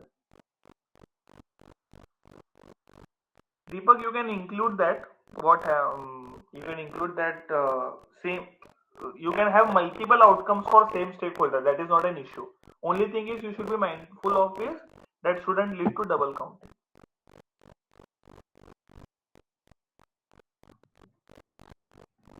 Fine. Okay. Then duration of outcome and rationally for that duration I will talk about little late. As of now, ignore this 2H and I column. Okay. Then we talk about applying financial proxies to this. Okay. So before that, just the theory part. We have arrived at this. Okay. We know the quantum now. We have to learn how to apply the financial value to this quantum so that we get the gross impact now. Okay. So there are three ways of assigning financial values. Now your value of the financial proxy can come from primary as well as secondary research. And there are three ways of doing this. One is actual valuation. Actual is direct valuation. Increase in income. Average increase in income. Okay. Savings in cost or average cost saved. It's simple. Increase in income or savings in cost is a direct valuation method. Okay. Second method of assigning financial proxies is price of related market traded goods. Okay. For example, if it is in, let's say you have done a tree plantation project, let's say in Delhi, urban area of Delhi. Okay. And then the outcome is better air quality. Correct? XYZ percentage of beneficiaries have experienced this. Okay. So there is no direct valuation which I can do because there is no increase in income directly and there is no savings in cost directly for this outcome of better air quality. Right? So in that case, what I am doing is I am telling what is the average cost of purchasing a air purifier which would have given me similar quality of better air quality, similar quality of air. Right? So I am using price of related market traded goods to find out my financial proxy. I am using that market price of air purifier. Another example is, let's say there is in a skilling project, right? You have trained the candidates. Enhancement in skill sets is an outcome, right? Now a financial proxy for this can be price of or cost of pursuing similar training course from other sources. Price of related market traded goods is the method that I am using to apply financial proxy. Right? I hope this is clear. Correct? Third valuation, if first is not possible, if second is not also possible, then you can go for the third one, which is contingent or perceived valuation. WTP, which is willingness to pay. Okay, if now the direct valuation is not possible, if you are not able to find out price of related market traded goods, or the nature of the outcome is such that number one and number two kind of financial proximators cannot be assigned, then you can directly ask the beneficiaries how much would you have paid to get this outcome, to get this service. Correct? That is your willingness to pay of that beneficiaries. Okay. Um, so in the second sheet, gender sensitization sheet, I'll be talking about how this WTP financial proxy method is used. In this sheet, first sheet that we're discussing, I will be talking about first and second method. Okay. I will give you more example on WTP later. Correct? Let's not make it too complicated at this moment. Now for outcome, increase in income of farmers is an outcome, right? We know the quantum of beneficiaries who are experiencing this. This is 1230, correct? Now I am applying my financial proxy. This is direct valuation method. Average annual increase in income. This is my direct valuation method. One important point that you have to make sure is your financial proxy value. The unit for financial proxy is per stakeholder per year. So even if you are for skilling project, if you are taking average monthly placement salary, you have to multiply it by 12. Correct? And this is for per stakeholder. Remember that. Okay. Now my average annual increase in income is for per stakeholder per year. It is 25,170. This is from my data analysis that I have done. Okay. Similarly, for this savings in cost of farmers that the farmers have experienced, 900 farmers have experienced that outcome, right? Now financial proxy I have used direct valuation method. Average annual savings in cost. Let's say that comes out to 5,159 average. Similarly, for drip irrigation set of farmers, 136 farmers have experienced a change of reduction in cost, right? Now direct valuation method I have used average annual savings in cost. Let's say that comes out to 2168. Then for enhancement in knowledge of farmers, this particular outcome, the quantum of beneficiaries at 25. I've already arrived at this, right?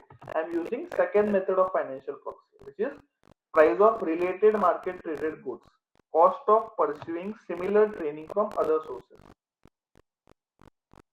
Let's say that is 2000. Now your financial proxies can come from primary survey as well as secondary survey. How it can come from primary survey? You can ask this question directly to the farmers. If you had to do similar training from some other source, how much would you have to pay? And you can include an option of free of cost also, because lot many farmers can get it free of cost from other sources. So 0 is also value. Some might say 500, some might say 10,000, 5,000, 2,000, 5,000. When you average it out, when you do average out calculation in Excel sheet while doing data analysis, you can get the value here in column K.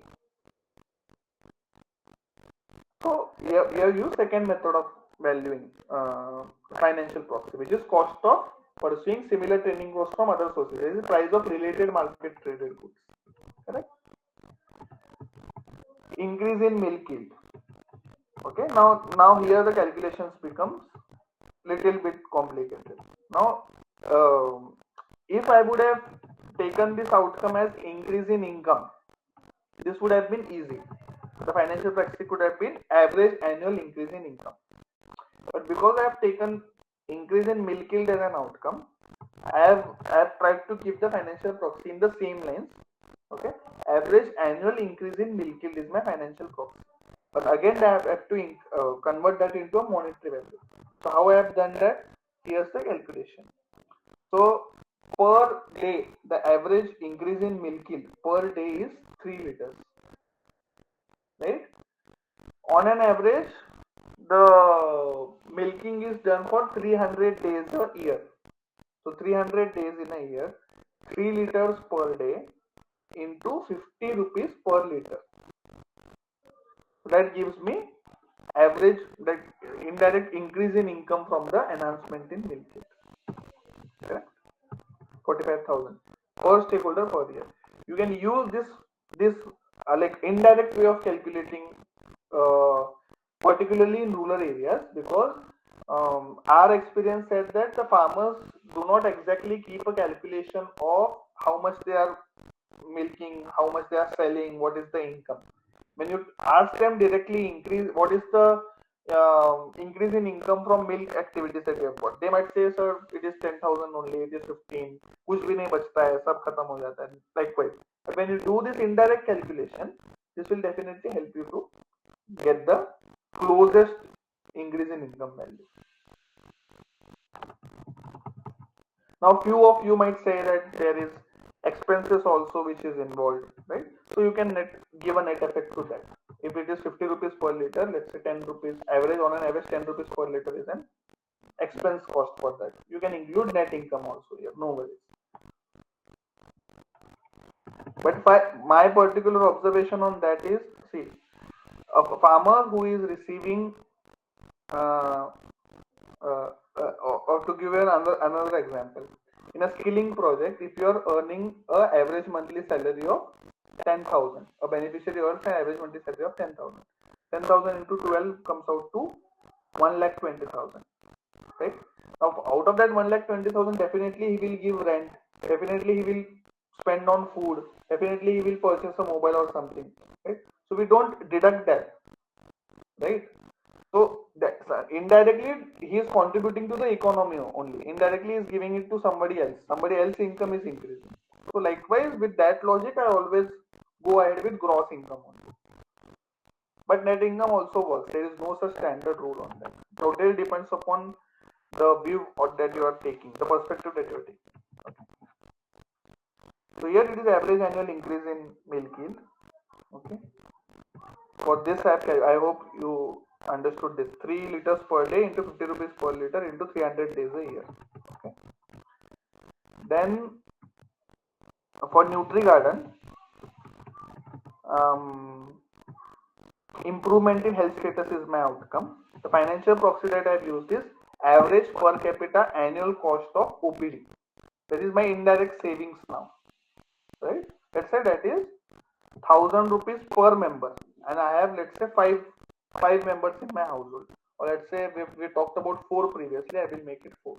Okay, so I have 4 members in my household, that comes to 4,000 per household, because this 185 is household, correct? Is on a household level, right? So 4,000 is on a household level, the financial proxy. Now this I can get by doing IDI with the farmer or primary survey with the farmers. Okay, average per capita annual cost of OPD.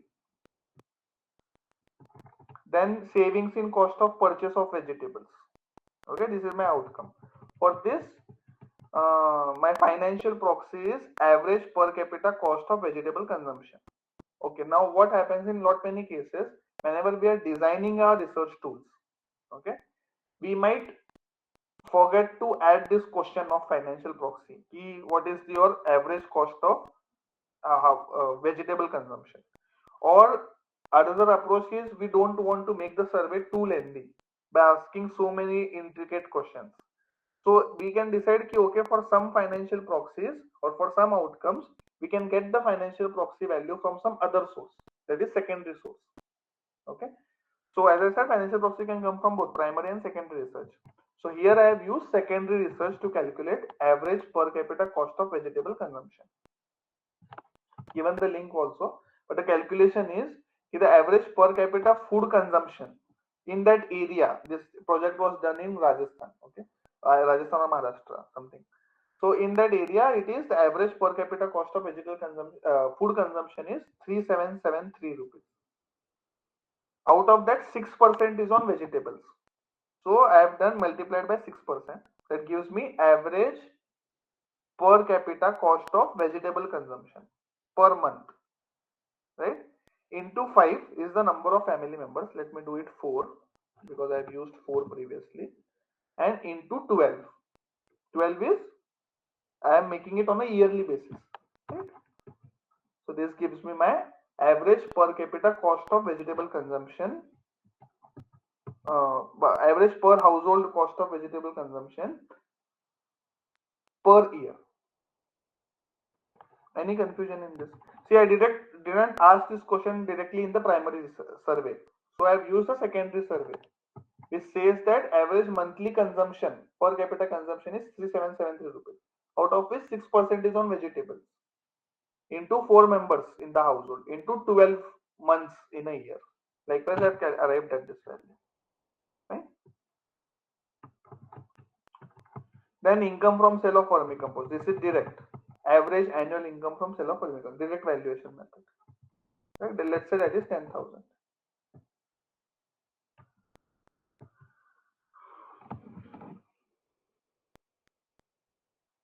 Let me check some doubts.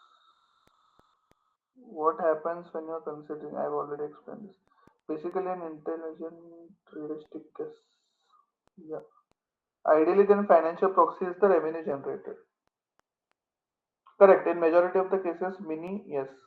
Depends. It might vary from case to case, but ideally it is. Yeah. How has 300 milking days calculated? That was our just one. That was our field level findings that we had in when we did FGD with the farmers, dairy farmers. Would newspaper article be termed as good source of information or valid source? Depends. If the newspaper article is commenting upon a research report of government, then it can be. But no random. It is always suggested that you quote valid sources. Okay, this Times of India article talked about a government report, so that's why I quoted this. And now here's an interesting way of assigning financial value. Ease in availability of water at household level is a outcome which the village community is experiencing. Okay, and 1050 households are experiencing that. Okay, now my financial proxy for this is average time saved in fetching water from distance, because earlier and generally the setup in the village was that women were involved in fetching water, right? So now that because the groundwater level has increased, there is ease in availability of water, so there is reduction in the time which was required to fetch water from farm distance. So my financial proxy here is average time saved in fetching water from distance. Now how I am converting that into a monetary value? Again, I have used FGD with PRI members plus secondary research as a source. Okay. Now my calculation here is on an average, my FGD gave me this value that on an FGD is focus group discussion. On an average, the women have to uh, uh, spend 2 hours of their time. Now that 2 hours have been saved now to fetch water from long distance, and they used to fetch water every second or third day. So on an average, they used to fetch water for 160 days in a year. So 2 hours per day into 160 days in a year. Okay. Now I have calculated, depends upon to calculate the financial value, it depends what is the local economy setup there. There generally women were engaged into Narega. Okay. So I have calculated the average Narega rates in that locality or in that state. That came out to 240, 250 rupees. Okay. For 8 hours. Correct. I have calculated that for 1 hour now. That gives me 30 rupees. So 2 hours per day into 30 rupees per hour into 160 days in a year. That gives me per stakeholder per year ka financial value of the time that has been saved now. Another, if Narega is not prevalent, if the women are engaged as farm laborers there, so you can check what is the average farm average wages for women in that area. Okay, let's say it is 300. Let's say it is 320. Right, 320 divided by 6 hours a day, 8 hours a day, depends upon your discussion with the farmers there. Right. So once you know the average hour rate, so 30, let's say that is 30. 2 hours per day was saved into 160 days in a year. That gives me 9,600 indirect savings or indirect income because of this outcome of ease in availability of water.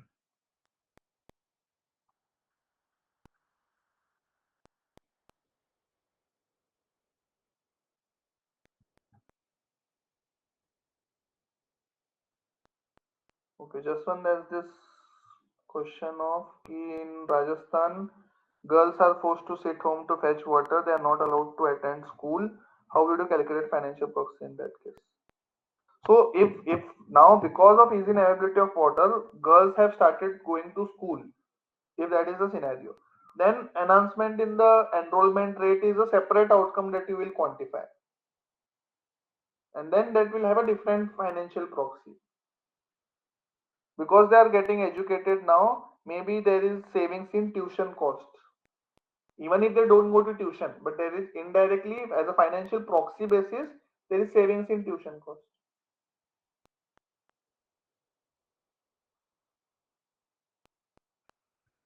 Yeah, Kala, correct. Time savings converted to money.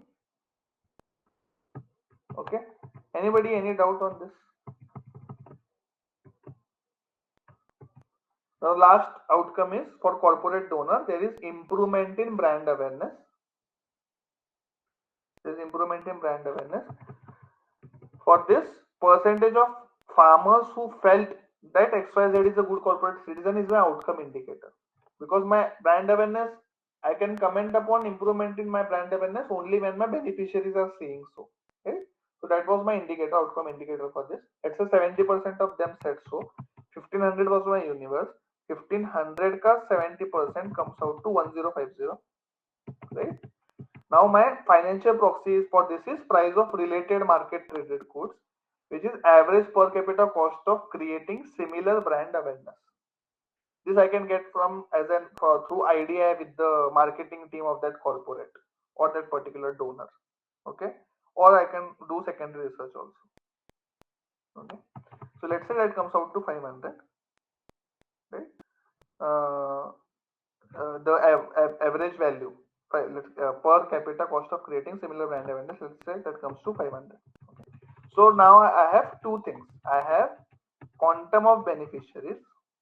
This is column G, right? I have quantum of beneficiaries and I have financial proxy value, column K, per stakeholder per year. To calculate the gross impact, I multiply this both, G into K.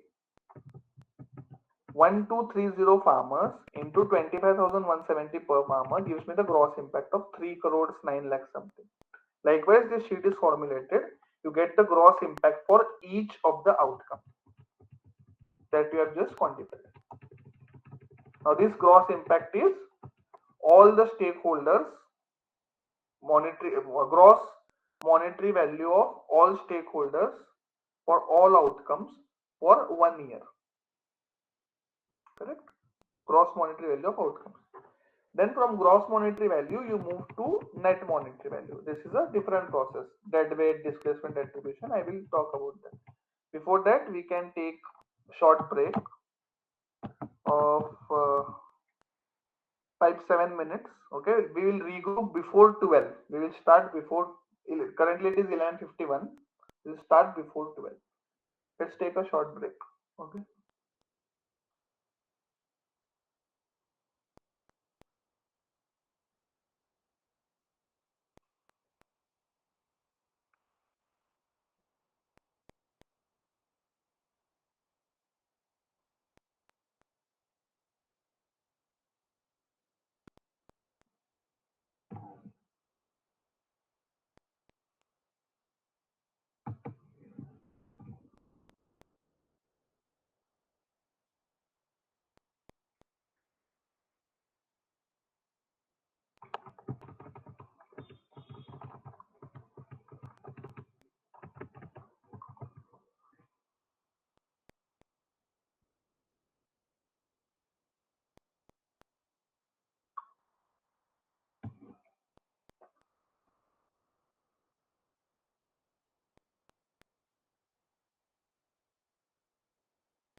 Fine. Uh, let's start. So what we have done up till now is we have mapped the stakeholders, we have mapped the material changes that they're undergoing, right? If you look at the logical flow of it, right? Once you know who is undergoing that change, what kind of change he or she is undergoing, how many of them are undergoing that change, that also we have established, right? And what is the financial value for that change, that also we have established, right? So we have a gross impact figure now available with us, correct? So, but SROI is about net impact. So there are some factors that we have to take into consideration before we comment upon the final value of SROI, right? So understand that we have a another scenario, correct? Now let's continue with the same example of Rinku's father inviting guests in Rinku's marriage. Okay, so as you know, the 1,000 guests were invited and 800 attended the event, right? And the average value of gifts given was 100 rupees. The total value of gifts received was 80,000. Right? Now there are a couple of scenarios in this case. Rinku's father was going to organize his birthday party before Rinku's marriage, inviting equal number of guests. But because because marriage was happening, then both the events were eventually arranged together. मतलब अगर रिंकू की शादी नहीं भी होती तो रिंकू के पापा का birthday was either way going to happen and equal number of guest either way would have come. He would have either way received that monetary benefit.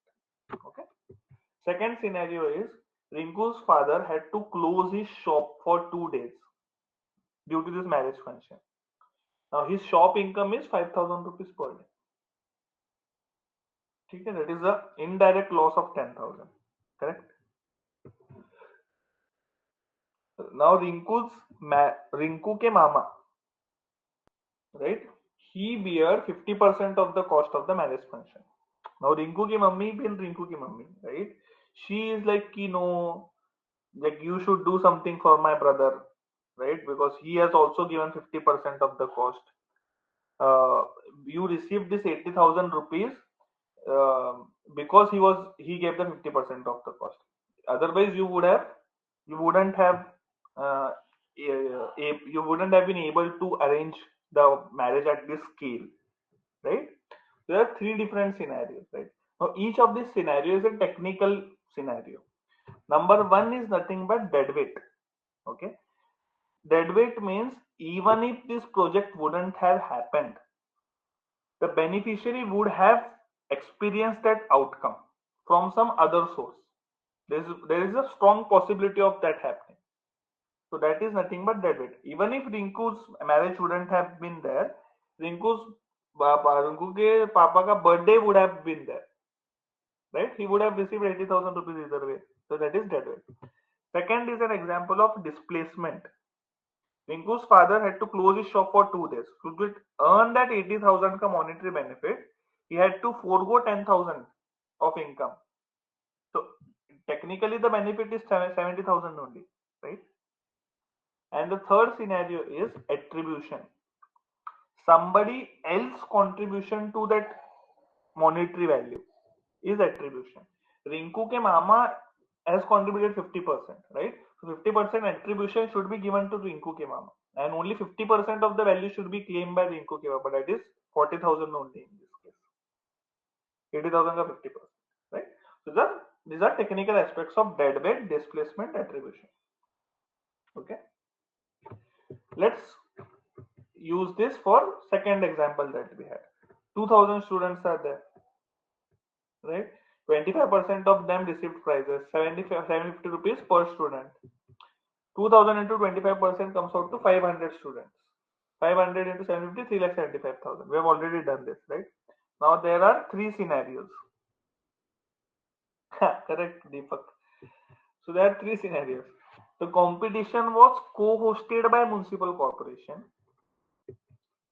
Students also had an option to join the same competition in their schools in the coming week.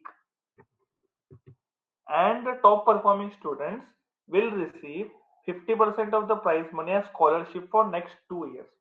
Now, what do you think is the first scenario? Is it deadweight? Is it attribution? Is it displacement? What is it?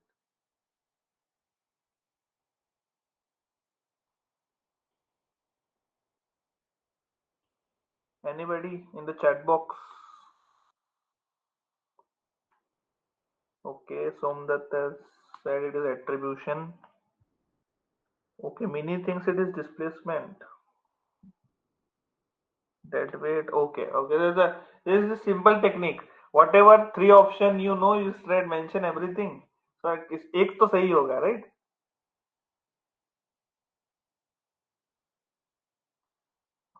People are logging in from different devices from different name and typing second, third option also. Okay, so I think the first one is attribution, right? Because somebody else contribution to that. Municipal corporation is also contributing, right? This is attribution. What do you think is the second one?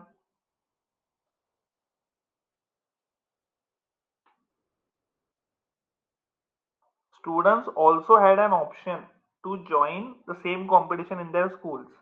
So even if uh, whoever has organized this competition, even if they wouldn't have done that, students have would have attended this competition in their schools also, right? That is dead weight. No worries, Mini. I will explain it again. No worries. That is dead weight. Possibility of getting this outcome from any other source, even if this project wouldn't have happened, is dead weight. Okay. What do you think is the third one?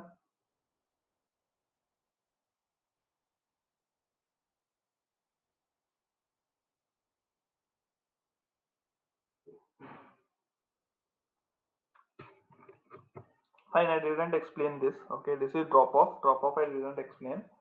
This is not displacement. There is no negative outcome which is happening here. Okay.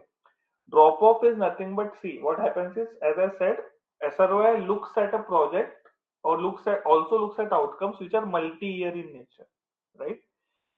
But when we are moving from year one to year two, it is not necessarily that equal amount of outcome, equal amount of gross impact that we have calculated for year one will be exactly the same for year two, will be exactly the same for year three. No, there is a possibility that on year to year basis, the gross impact that we have calculated might drop off by a particular percentage.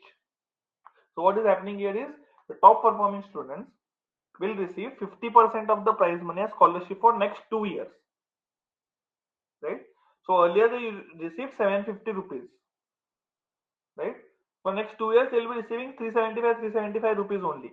So we cannot say that 750 into 3 years, correct? Because your scholarship money is dropping off.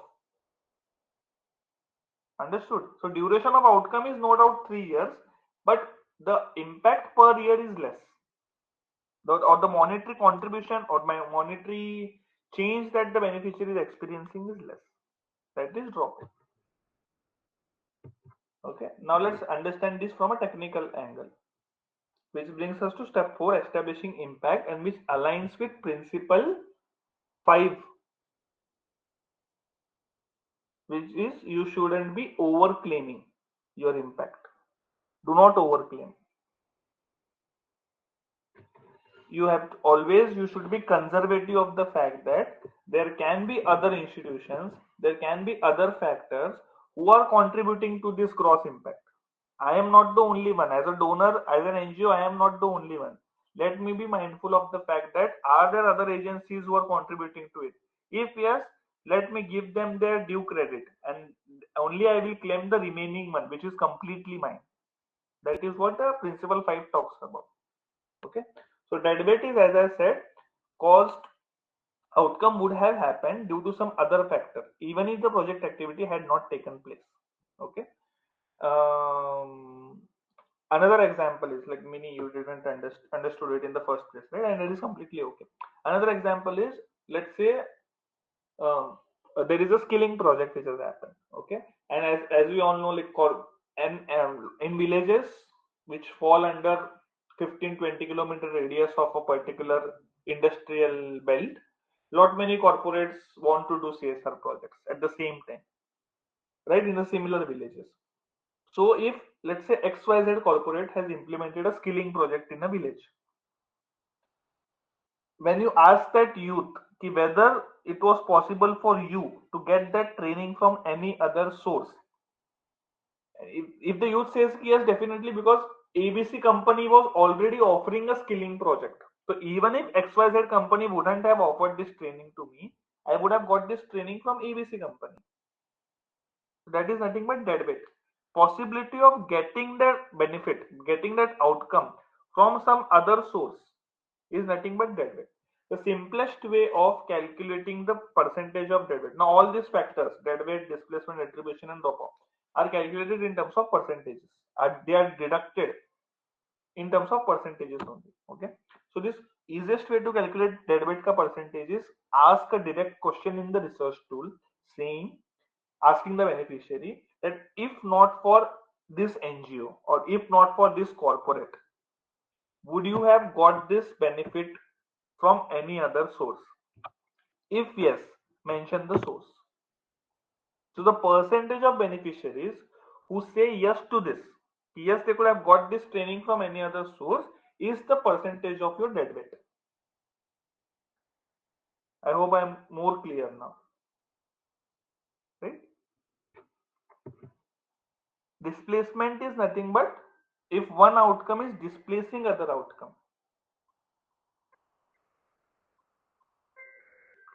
Now the example for this is I've already given you the example for this CCTV cameras, right?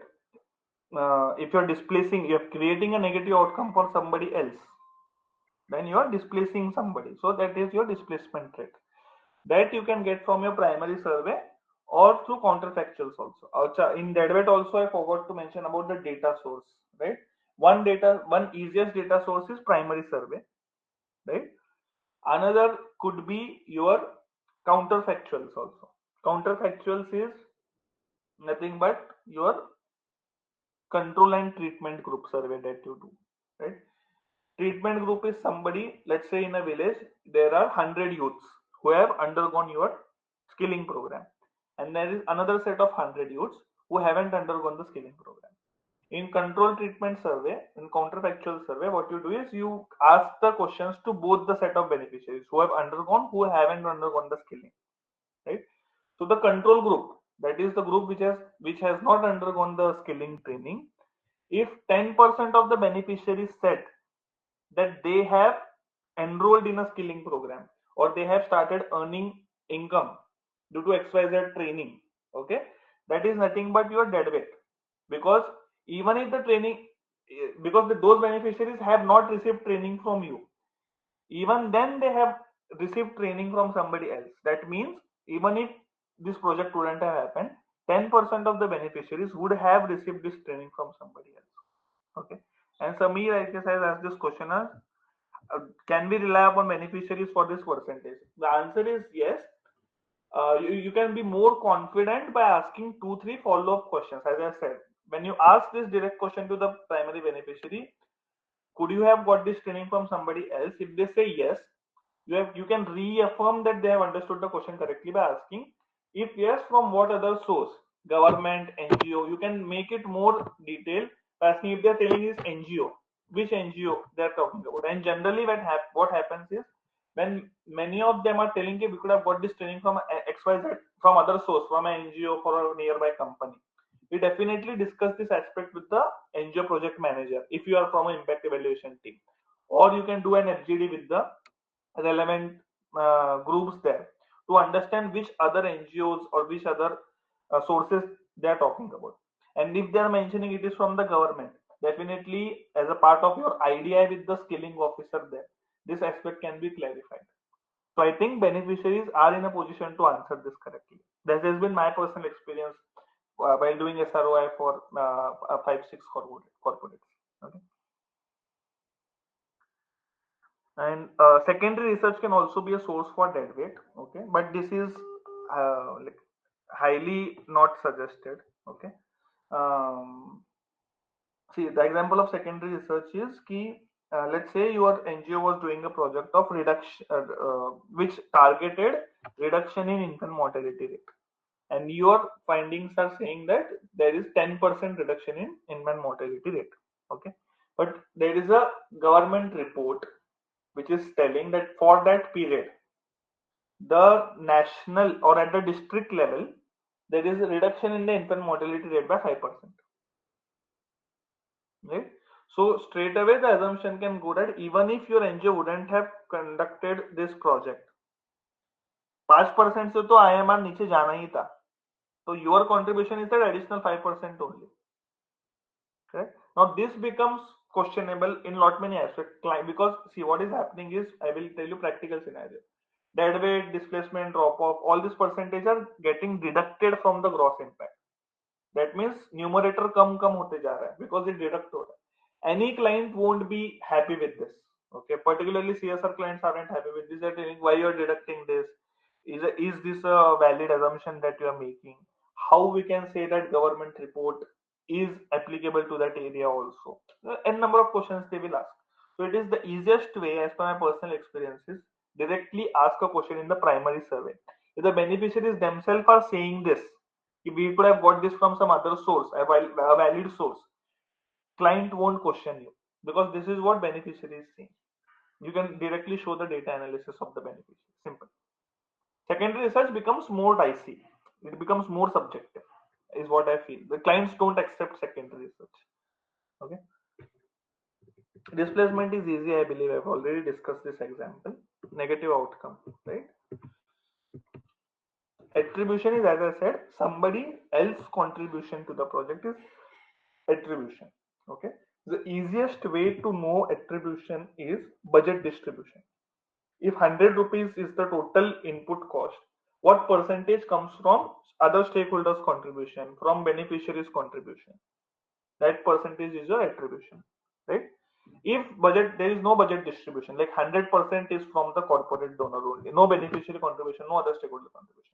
In that case, attribution can be zero, or you can also ask question in primary survey. For example, in for a skilling project, what we did was we asked beneficiaries this question of, while pursuing this training, or the job that you have got after completion of training, have you perceived any other similar training simultaneously? Okay, so the percentage of people who say yes to that, they have also perceived training from other sources, is the percentage of people who are is the percentage of attribution. That is, that other agencies also contributing to that outcome of receiving job or enhancement in skills. Okay,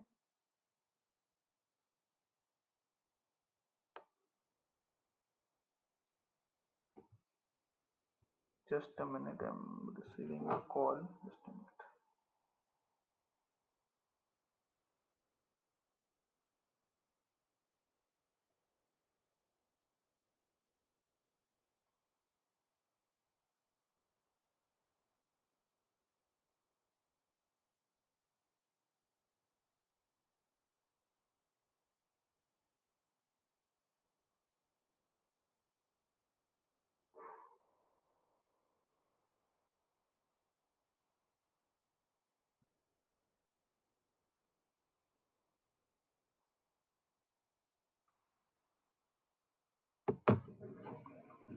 Sorry.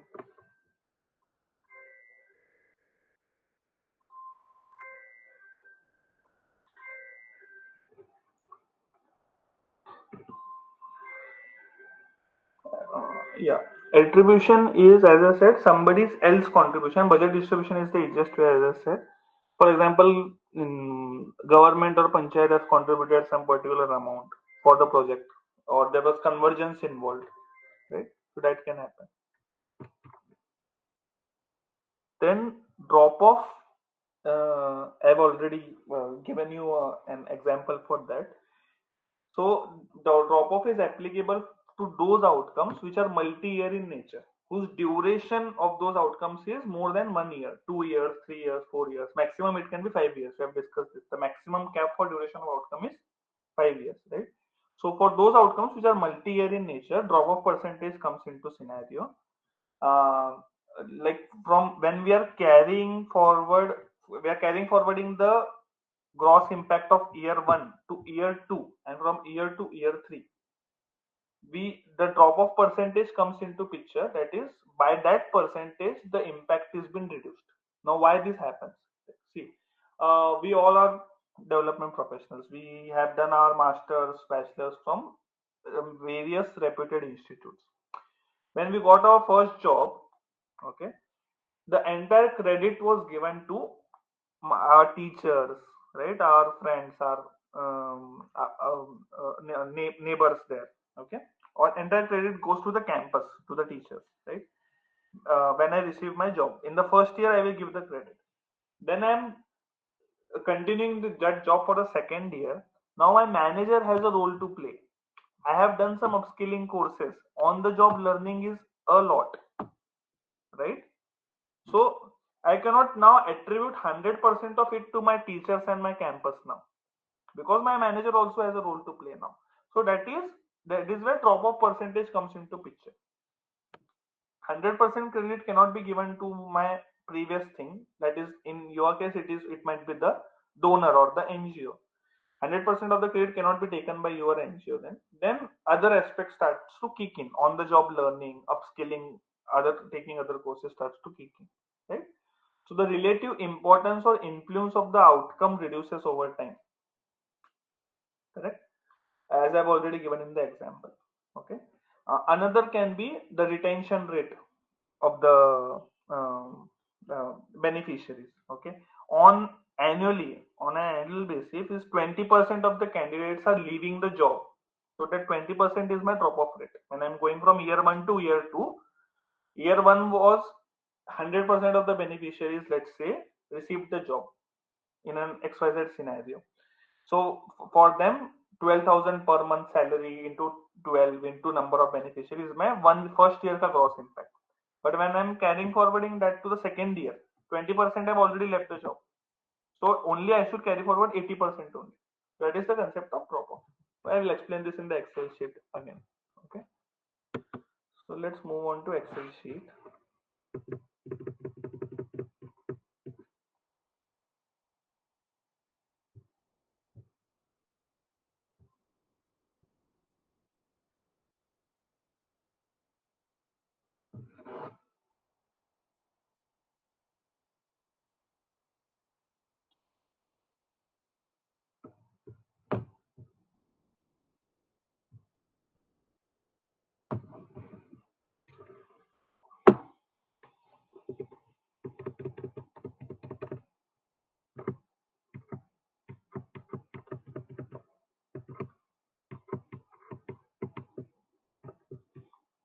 So this was okay. Let me check in the chat box any questions.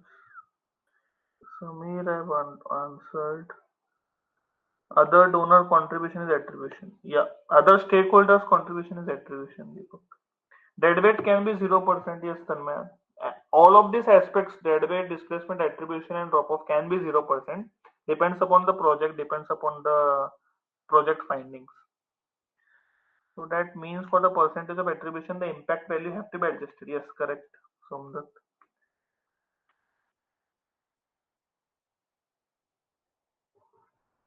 Yeah.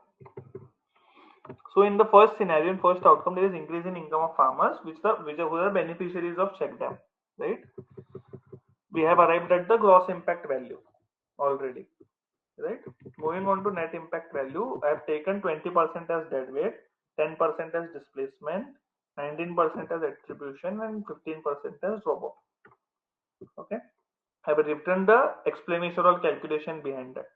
Taken 20% as dead weight because 20% of the farmers in India experienced increase in income as per NSSO survey. I'm using a secondary research approach for dead weight, which I said is risky. To avoid this, as I said, you can include a direct question in the tool. Percentage of farmers who feel they could have experienced this outcome or got similar benefit from some other source is the percentage of your dead weight. Okay. Yeah, I will be explaining this calculation. So 20% is your direct primary survey finding. 20% of the, here in this case, the rationale is 20% of the farmers in India experienced increase in income. It is secondary research method of calculating that rate. Okay. But you can use a primary survey method also, as I have already suggested. Okay. 10% is the displacement percentage because 10% of the non-beneficiaries said that they have experienced reduction in availability of water in their farms. It is they are experiencing a negative outcome, correct? So that is my 10% is my displacement in that case. Attribution is 19%. I have used budget distribution as a source. Okay, because here if you see 5 crores was my corporate donation. Other stakeholder contribution was 1 crore and 15 lakhs, right? So my attribution percentage would be 1 crore 15 lakhs divided by 6 crore 15 lakhs, which is the total cost of the project, which comes out to 19%. That means out of the total cost of the project, 19% is somebody else contribution. So utna credit I am giving it to the beneficiary. I am giving the credit to the NABARD government department. I am deducting from my gross impact. Right? That's how 19% has been arrived. Okay. And 15% is drop off. I have used the depreciation method because check dam is a fixed asset here. Right. So in absence of operation and maintenance, the check dam is assumed to undergo an annual depreciation of 15%. Okay, 15% I have taken as a drop off. Correct. Similarly, 10 for second outcome of savings in cost, 10% is displacement, 19 is attribution, 15 is drop off. Same logic. No, I have applied the same logic. Okay. Then for drip irrigation farmers, this outcome is for drip irrigation farmers. Okay. My dead weight is 20%, displacement is 0%, attribution 19, drop of 33. Attribution 19 I have already explained how. Dead weight I will explain now. 20% of the farmers of the beneficiaries said that they could have got the drip irrigation support under a government scheme. Even if we wouldn't have given them, they said we could have got it from other source. What is the other source? Government. Right? 20% is my dead weight. 19% I've already explained. Drop off is 33% because drip irrigation pipes or the setup undergo an annual depreciation of 33%. Okay? That's the logic. Then this is for training, enhancement in knowledge of farmers. Okay. 35% is dead weight, 19% is attribution I've already explained. Drop off is 100%. I will explain by. Okay. Give me some time. I will explain this because I have not explained you the duration of outcome. Okay. Let me cover one or two aspects and I will explain. So 35% is dead weight because 35% of the farmers said they could have got this training from some other source. As simple as that, right? 19% is attribution I've already explained. Drop off I will explain little later. For milk yield, dairy farmers, right? There is no dead weight, 0% possible, right? Displacement is 10%, same logic. Attribution is 19%, same logic.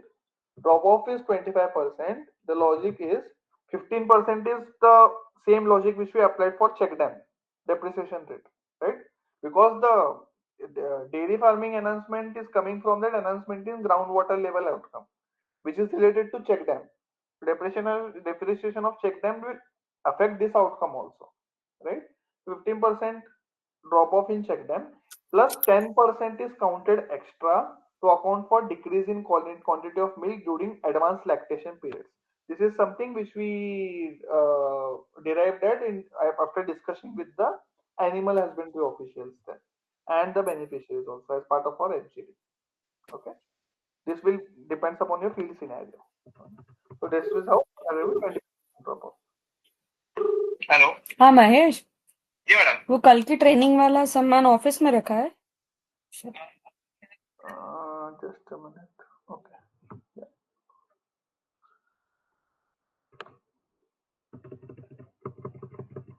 Right. So that's how 25% have been arrived. Then for improvement in health status, dead weight is 0%. This is for NutriGarden beneficiaries. Dead weight is 0%. Displacement is 0%. Attribution is 19%. I've already explained this logic. Drop off is 100% because the duration of outcome is 1 year. I will explain how this relates. Okay. Second, the savings in cost of vegetable. This is also dead weight 0, displacement 0, attribution 19, drop off 100, same logic. This is vermicompost units. 30% is dead weight because 30% of the farmers said they could have got the vermicompost units from government scheme. Dead weight is 30%. Attribution 19%, same logic. Drop off is 50% because vermicompost units gets damaged within 2 years. What happened on field was there was no shade which was installed by the NGO. Because of the excessive heat, worms died, and the entire model became useless after 2 years. Right?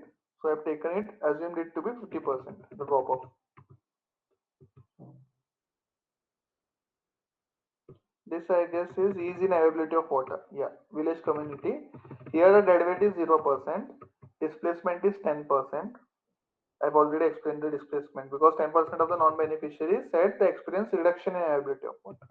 19% is attribution. I've already explained the logic. 15% is drop off. I've already explained the logic. In the absence of O&M, the check dam is assumed to undergo annual depreciation of 15%. Right? Now, okay, this is there, right? Now, when we move from gross to net impact, we deduct dead weight, displacement, and attribution percentage. We don't deduct drop off because drop off comes into picture when we are going from year 1 to year 2. I will explain that. Okay. But to calculate first level of net impact, we deduct gross impact में से we deduct dead weight percentage, displacement percentage, and attribution percentage. Formula is already there. No need to worry. Okay. 3 crore 9 lakh में से 20% deduct हुआ, 10% deduct हुआ, 19% deduct हुआ. That comes out to 1 crore 80 lakhs is the net impact only because of your contribution in for year 1. बाकी सब net factors अपने अपन ने हटा दिए. For this first outcome, this is the net impact value. Likewise, for all the outcomes, we deduct dead weight, displacement, and attribution का percentages. Okay. Yeah. Any doubts in this? Now we'll explain the duration of outcome which is left, right?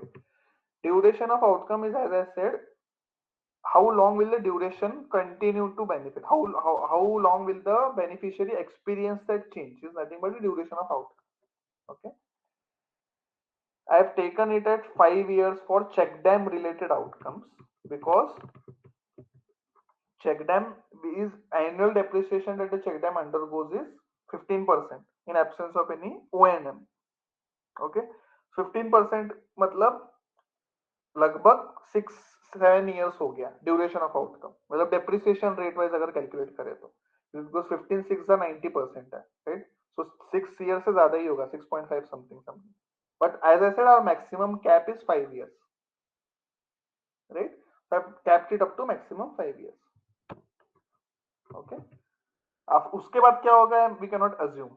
So standard metrics is 5 years तक you can carry forward the impact. Okay. Similarly, this also all the check dam related outcomes which are there, I have used 5 years as a matrix of duration of outcome. Now this outcome is check dam related. This outcome is check dam related, right?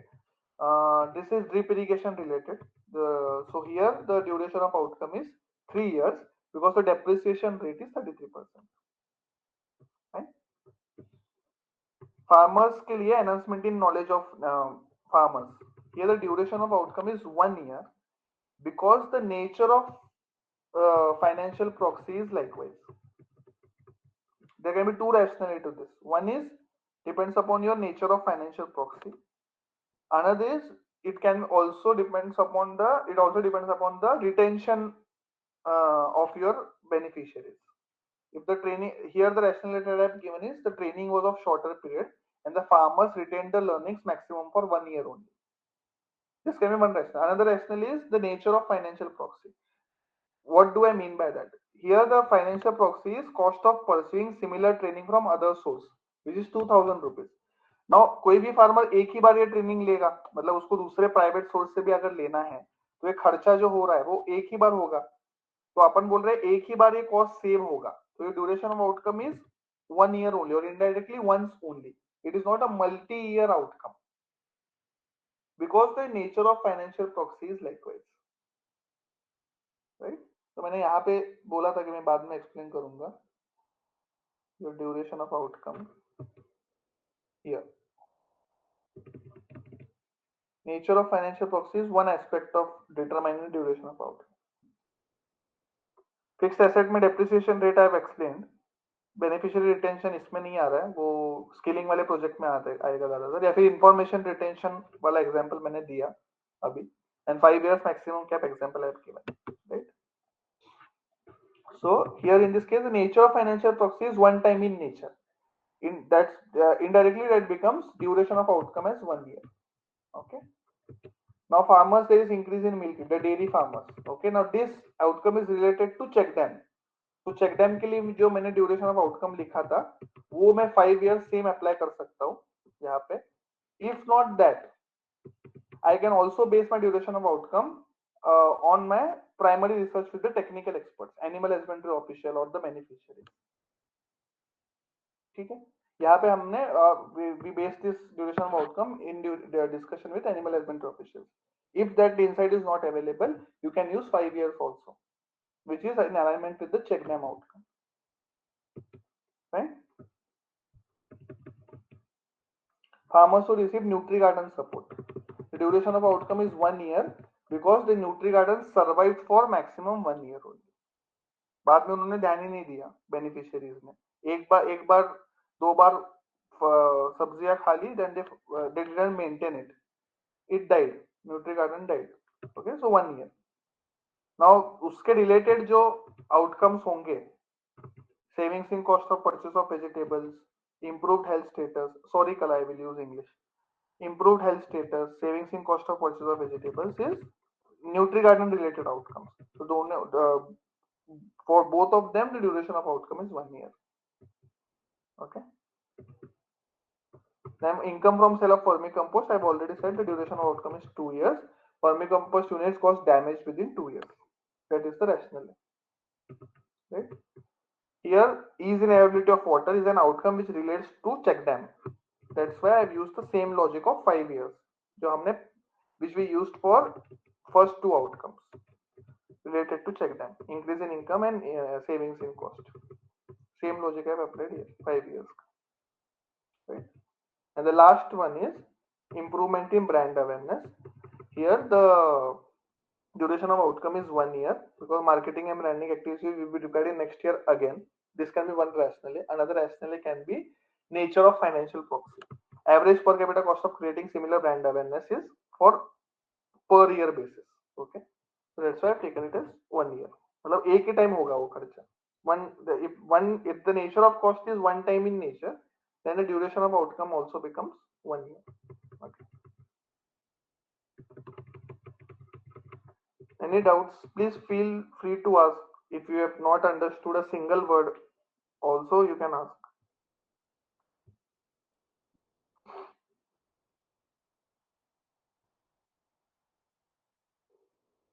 What if beneficiary contribution is not an input and it is an income for the organization? Nominal fee charged to ensure better attendance.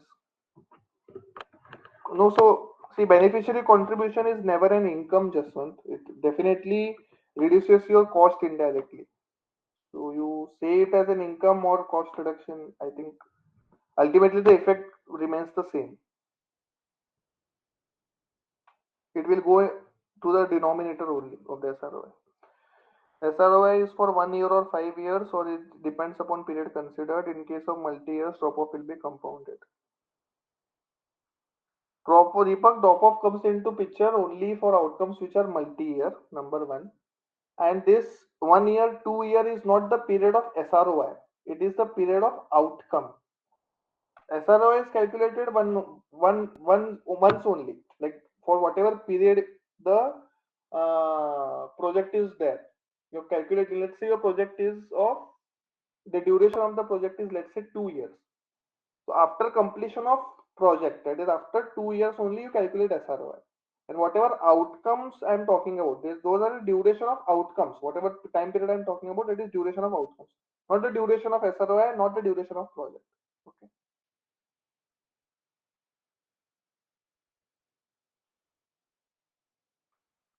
I'm surprised that farmers didn't save Nutri-Garden. It depends upon the field finding, just one. It will they're totally subjective. Your finding can be different. Okay. Can you explain drop-off again? Also, why are we not accounting the drop-off? Yeah, I've yet to account for drop-off, Hema. Could you please briefly explain the value of the indicator again? Value of the indicator. The value of the indicator is nothing but the percentage of beneficiaries who are experiencing that outcome which we have quantified. Here in this case is increasing income of farmers, right? So 82% of the farmers have experienced this increase in income. Now where do you get this value from? This is from your primary survey. Okay. Okay. Drop off I will explain now. Why? See, one question is why we have not deducted it here. When we are going from gross to net impact, why didn't we deduct it? Why didn't we deduct drop off? See, we deducted dead weight, displacement, and attribution. Okay. Which brought us to the value of net impact for first year. Now drop off comes into picture when we are going from year 1 to year 2. Okay. Now if for first outcome, the duration of outcome is 5 years. Okay. Now this is my net impact for year 1. Correct. Now I will be carrying forwarding this impact for the total duration is 5 years, right? So 1, 2, 3, 4, 5 is my total duration, right? Year 1 impact I've already calculated 1 crore 80 lakhs. When I go from year 1 to year 2, I will reduce that impact by my drop off percentage, which is 15%. So here drop off kicks in. Year 1 to year 2 deducted by 15%. Year 2 to year 3 deducted by 15%. Year 3 to year 4 deducted by 15%. Year 4 to year 5 deducted by 15%. Okay. So that's why I said drop off only kicks in for those outcomes which are multi-year in nature. Right. Now similarly the second outcome, savings in cost. Right. So year 1 ka net impact is 33 lakh something. When I going from year 1 to year 2, I deducted the drop off percentage, which is 15%. Year 2 to year 3 likewise. This is auto formulated. Okay. You have to just enter the drop off percentage. Then 33% is my drop off for drip irrigation setup, and duration of outcome is 3 years. So year 1 to year 3 I have deducted it by 33%. Year 2 to year 3 I have deducted it by 33%. 3 years ka duration. Correct. Now here the duration of the outcome was 1 year only. Right. That means nothing is going forward to second year. Nothing is getting carrying forwarded to second year. Correct. That's why my drop off is 100%. For one single year outcome, for duration for outcomes where the duration is 1 year, drop off will be 100% because you are not carry forwarding any value to year 2, year 3, year 4. That's the logic of having 100% drop off. Or the other way to say this is there is no drop off, and not applicable. Can be one scenario, but to make it more easier, use 100%. Okay. Similarly, for all the outcomes for whom the duration of outcome is 1 year, drop off will be 100%, and we will be calculating year 1 impact only. Okay. Now in this scenario, this is I guess milk yield. The duration of outcome was 3 years, and the drop off was 25%. I go from year 1 to year 2, I have deducted by impact by 25%. Year 2 to year 3 deducted by impact by 25%. Okay.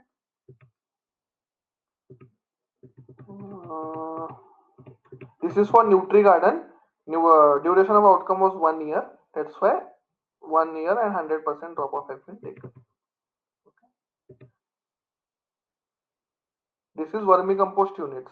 Duration of outcome was 2 years. 50% drop off. Year 1 to year 2, 50%. Okay. This is ease in availability of water. Duration of outcome is 5 years. Drop off is 15%. Right? Year 1 to year 2 when I'm going, I'm deducting it by 15%. Likewise. And the last one is improvement in brand awareness. Duration of outcome is 1 year. That's why my drop off is 100%. That's why I'm not carrying forwarding anything to second year. Year 1 ka same value is there. Fine. At the end, now we are at the end now. What we do is we just accumulate all this year 1, year 2, year 3, year 4, year wise. This is all year 1 ka total for all the outcomes. This is year 2 ka total for all, year 3, year 4, year 5. Okay. Then somebody asked about, are we using time value of money here? The answer is yes. Okay. Now we use inflation rate as our discounting rate to calculate the present value. See, what is happening is your expenditure, that is your denominator, is in today's value. Let's say 2000. You started your project, you implemented your project in 2020, right? Now this is your 2020. Year 1 is 2020. Year 2 will be 2021, 2022, 2023, 2024. So these are future values of money, right? You have to convert that into present value. 1 crore 50 lakhs in year 5. Today's value is 1 crore 23 lakhs by using the discounting rate of 5%. Fourth year ka 1 crore 76 lakhs. After in the fourth year, in the future, 1 crore 76 lakhs would be today's 1 crore 52 lakhs. Right? If you are using discounting of 5%, this formula has been applied. Now, why 5%? This is, you can refer to average inflation rate of India for that period for which your duration of outcome has been considered. Okay, or interest rates can also be used for this year. I generally use inflation period, inflation rate of India, which is available on IMF or World Bank website. Okay. So let's say the average is 5%. Generally, it will come between 4.5 to 6% only, majorly. Okay. So I have arrived at the present value for each year, so that I can add up them together. That gives me 13 crore 69 lakhs something, almost 70 lakhs, and my investment was 5 crores. Investment amount invested by the donor of the corporate is 5 crores. So my SRoI comes out to 2.74. That is, for every 1 rupee that was invested in the project, the corporate has got socio-economic returns worth 2.74 rupees.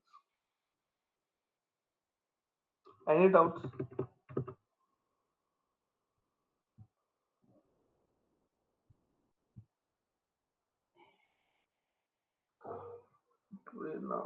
Something like that. What exactly as depreciation is for the? Yeah, correct, Somdat. Thank you for explaining.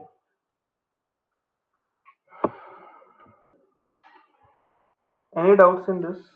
The last segment anybody didn't understand. So what we have done is we have calculated the gross, like the net impact for each year, year 1, year 2, year 3, year 4, year 5. Then we have summed up everything year wise. In row number 34, we have summed up everything year wise, right? Then whatever values were in future, like year 2, year 3, year 4, year 5 is future values. We have discounted that to present value by using a discounting rate. Okay, this is auto formulated. Okay, then you get the present value for each of these years. This is total 13 crore 69 lakh something, divided by 5 crores is the investment by the corporate, gives you SRoI 2.7.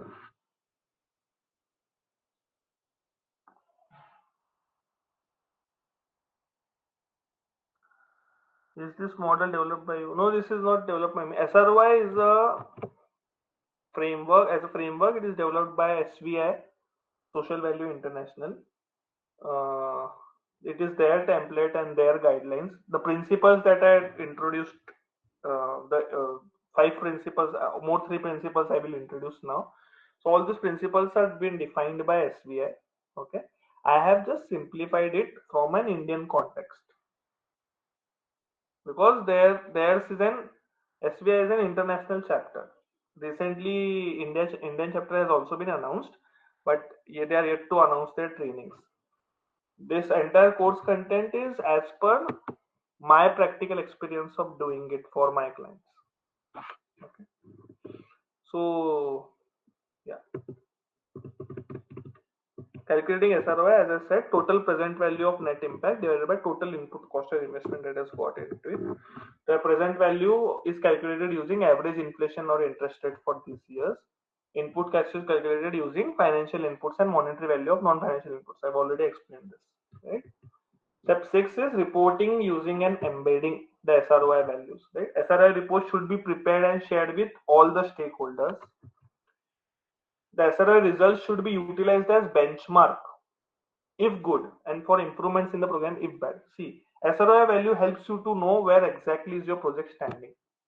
Okay, if you are getting, let's say, your SRoI value for your project comes out to 2, okay, the SRoI value comes out to 2. So that means that is a message for you ki If it is 2, you can, in the upcoming projects, minimum you have to maintain 2, and you have to try to improve it. How you can improve your SROI ratio? Number one is reducing the cost, optimizing your cost is number one method, right? Number two is matlab denominator, reducing the denominator. More less the denominator, higher the SROI value, right? Another way is increase the numerator. That is, you have to take more efforts to actualize your outcome for a skilling project. If one outcome is employment, better employment, and the outcome value is 40% only, that is placement is 40%. So the target for you is to make that 70%, make that 80%. Higher the outcome value, higher the numerator, higher the SROI, right? The SRI calculation should become a regular process. See, once you can, because you are new to this field, once you can do it with the help of an expert, once that expert lays down the SROI map for you, entire SROI sheet indicators for you, then you can make that indicators as part of your regular M&D activity. So that at the end of the period, you need not worry about we don't have data for SRI calculation and all. Okay, if you integrate it in your M&D thing. SRI report should be assured by an independent party. Okay, even if you are calculating it internally, somebody has to assure it, saying that the SRI assumption that you have taken or the SRI methodology that you have taken is correctly followed. So this aligns with principle 6, 7, and 8, which is be transparent. Whatever assumptions that you have taken while preparing the report, you have to mention that in your SRI report, right? You have to verify the results. That is, the SRI report should be assured by an independent party, and you have to be responsive. Responsive as in whatever SROI value that you are getting, right? You have to take steps, use that as a benchmark, or use that as an improvement parameter. Okay. So this brings us to the end of sheet 1. There is another similar exercise, sheet 2, which I will walk you through. Now you are very well versed with the different terminologies of SROI. So in the sheet 2, I'll be just walking you through on how it happens and why it happens. Okay. And after sheet 2, I will be showing you a comprehensive report, SROI report of Ambuja Cement Foundation. Okay. How actually the report is written. And then I will be sharing 10 similar reports for you as a reference. I will take up some doubts now. Then we can take a short break and then we can look at second sheet. Okay. Can we calculate SROI for each donor for same project? Each donor for same project. Yeah, that can be done, and that has to go that way only, because every donor will be interested to know how much socio-economic return they have generated by their funds. In that case, the sampling data collection has to be donor segregated. Let's say donor A has trained 1,000 beneficiaries. So the data collection for SRO calculation has to be with that 1,000 beneficiaries only. Likewise. Do we need to get this verified and audited by third party? Yes, we have to do that. So some people might think that what's the point of learning SROI if ultimately it has to be verified by third party? See, there is a use. Number one is SROI as an skill is like very much in demand if you are searching for job also in a consulting space, right? Or in a thoda sa large scale NGO space, definitely that skill will help you. Secondly, even if you are an NGO, okay, and you will have to get it verified from a third party, but if you know how to calculate SROI, so half of the task you can already do by mapping all the outcome indicators and everything. You can ask the third party to verify and assure it. So the cost of assurance and verification is less as compared to a complete SROI calculation. So you can save upon that cost also. Does someone need to be certified to do SROI? No, Prerna. There is no such certification mechanism as such. Only thing is your practical skills should be very much. You must be very well versed with what is SROI and how to calculate SROI. There is no such legal mandate on certification. And to be very honest, there is no such certification agency also, which is certifying you as an SRO expert. SVI India, they have recently started their chapter. They are yet to kickstart, but that certification is also not mandatory to do SROI. Your knowledge is sufficient. What are the third party players whom we can approach? Meaning you can approach me, you can approach me, and there are other agencies also, other social impact agencies which are there who are doing this. Big fours are there, uh, other social impact consultancies are there. We also do SROI verification.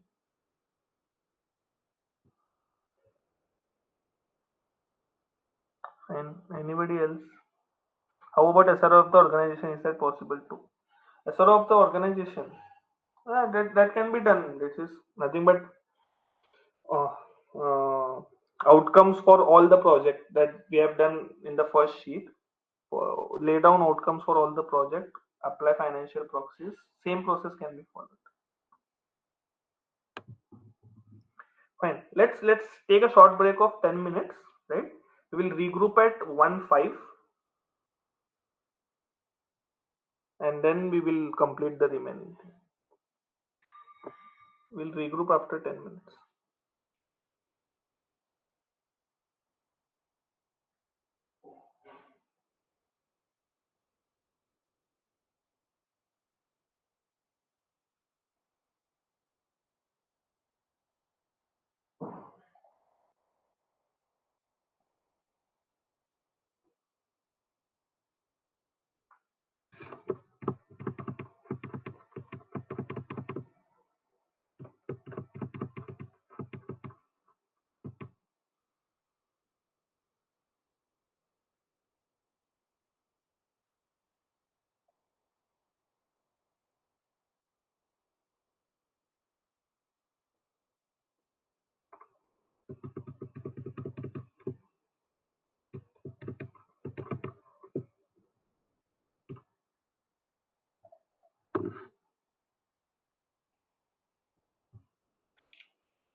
The minimum list we should look at. Not many SRR projects, donor corporate is not included because for them improvement in brand awareness is not important. If the material change is not important for stakeholder, the change is not material and it is not relevant, right? So for boys, the universe is 900. They are affected because there is enhancement in their life skills, socialization, and communication skills. We have included them because they are prime beneficiaries through quantitative survey. Okay. And there are girls. There are two universes. I will explain this in the SRY sheet. They have experienced reduced instances of bullying and harassment, and there is improvement in the academic performance. Okay. The crucial beneficiaries, the quantitative survey. We have included them through quantitative survey. And there are mothers who have experienced reduction in load in their household chores. As the boys, their son helps are in doing household chores, right? That is, they have been included. Then there are local leaders who are affecting because they are helping to mobilize the boys. Okay, they have excluded them. One reason can be the quantum, this is very less. Another case, they is not related to the project objective. And donor corporate, they are affected, provided funds for implementation of project and increasing timelines is the same thing. Right?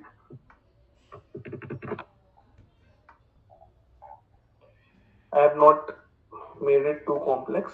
It's direct, there is only one donor, 1 crore, one project. Simple. No beneficiary contribution, no other stakeholder contribution. Okay. Then this is a SRoI sheet. The boys have experienced this outcome. Percentage of boys who feel their life skills have enhanced. Right.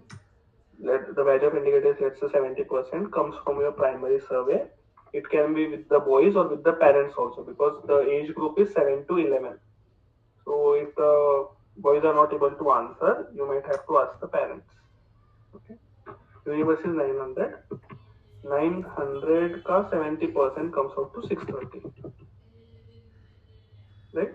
The duration of outcome is 2 years because we discussed this with the trainers and the project managers. They said ki the retention rate of the beneficiaries of the information that they have received, the skill sets that have enhanced, can be continue up to 2 years in absence because there is no refresher trainings which is part of the project.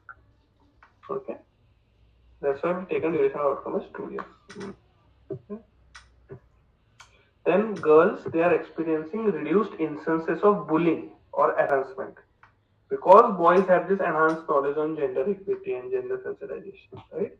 So because of this outcome of reduced instances of bullying, number of girls whose mental health has improved or who experience less stress due to reduced instances of bullying and harassment is an outcome indicator. Right? Now, I've intentionally used this indicator in terms of numbers. See, my percentages you can easily get from quantitative surveys. Okay, but at times it is not possible to get direct percentages, right? You have broader FGDs that you do, right? So in such cases, you can use that indicator as actual numbers also, like number of XYZ, number of this, right? Instead of percentages. So here, that's why I've used the value of indicator as absolute, and the universe is same 100, 700. Quantum will be 700 only. Because absolute is nothing but 100% is something which I want to say. Okay. Improved academic performance. Okay, now you have improved. Now, those who have not understood by 700 and by 500, 400 here. Okay, let me explain it in other way. Now you have trained 900 boys. Okay, you know the universe is 900 for boys, but there is no scope for you to know the universe of girls because those are indirect beneficiaries of your project, right? So you have to know for you the quantum of girls who experience reduction in bullying is the universe indirectly, right? 700 girls are experiencing this outcome of reduced instances of bullying. So the universe is also 700 only indirectly because the here you have no other source of getting the universe, right? And that's why we are not using percentages. 700 experience though 700 is the universe. Okay, 2 years is the duration. Same logic, right? Now, 400 girls experienced improved academic performance. Okay, this is also a primary survey with girls that you do. 400 is the quantity. Okay, and duration of outcome is 2. Mothers, for them there is increase in leisure time. Okay, percentage of boys who help mothers in their household chores is the outcome indicator, that is 50%. Right, so primary survey with mothers or with the boys or parents. Okay.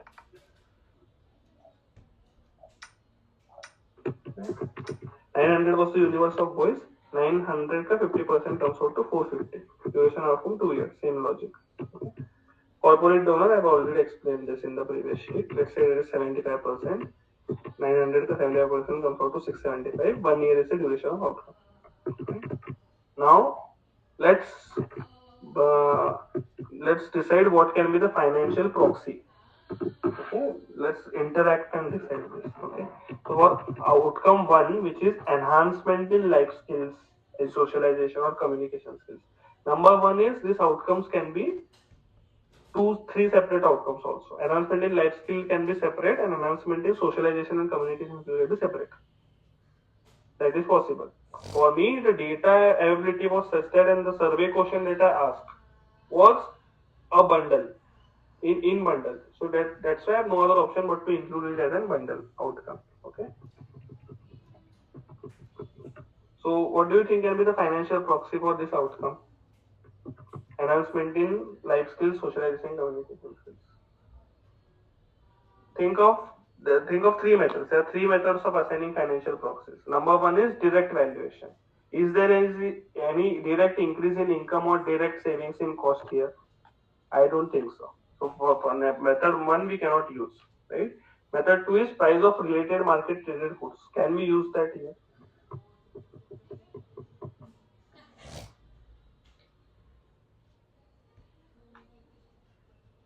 In the chat box, people can answer.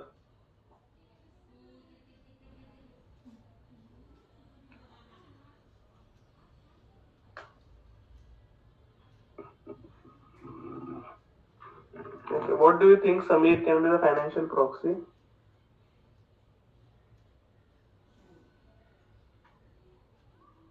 So the outcome is enhancement in life skills, socialization and communication skills. So all you guys have understood the process now, right? Now try to do it, like think of it as you as an SRO expert. What could be the financial proxy for this outcome? I know the quantum of beneficiaries now, right? Now I need to know the monetary value with which I have to multiply them. I'm not asking you to give financial proxy value that I have already given, that you cannot calculate. Okay, that has to be from secondary research, primary research. I'm talking what can be the financial proxy.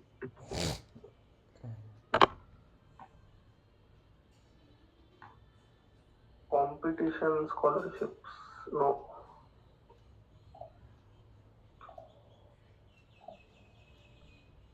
This can be financial proxy, right? Cost of pursuing life skills or personality development course from other sources.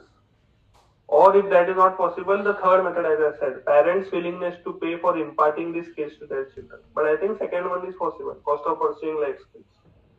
The second method, right? Price of related market traded good.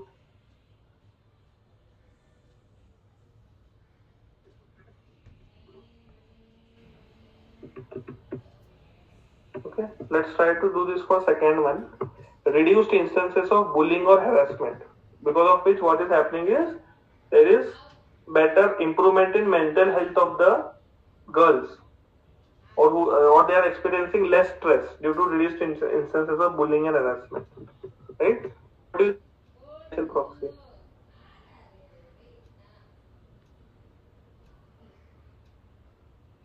Justice system cost. Okay, this can be one. Counseling, yes. Cost of therapy, correct.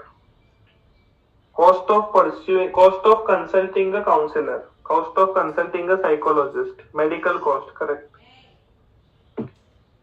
Yeah, good. Cost of consulting a counselor or psychologist to reduce the stress or anxiety, or it can be cost of joining meditation classes. Totally depends upon the type of beneficiaries, the field scenario, okay, and the assumption that you are taking also. Justice system cost is also possible, but I think it will be difficult to fetch that cost. You also have to think R is in calculating the financial proxy cost. Okay. Cost of juvenile cases reduced. I think that can be Somdat, that can be a separate outcome, which and for that the stakeholder is also different. I think the court case has been reduced and government become a stakeholder. Like for them, it is a benefit. We have to think if whether that was part of our project objective. If then it becomes material, then we can include it. What about increased attendance in school? Yeah, that can be an outcome for, like, when I was doing this SRoI sheet, this outcome was not visible, so I didn't quantify, but that can be one outcome. So I've used financial proxy, cost of consulting counselor or psychologist. That is, let's say, some secondary research says that annual cost will be 4,000. Okay. Or if not that is possible, you can use parents' willingness to pay also. See, willingness to pay method is the most subjective one. So always suggested you go with first or second method. If there is no possibility of using them, then you go for third. Sure. What can we do for improved academic performance? What financial proxy can we use?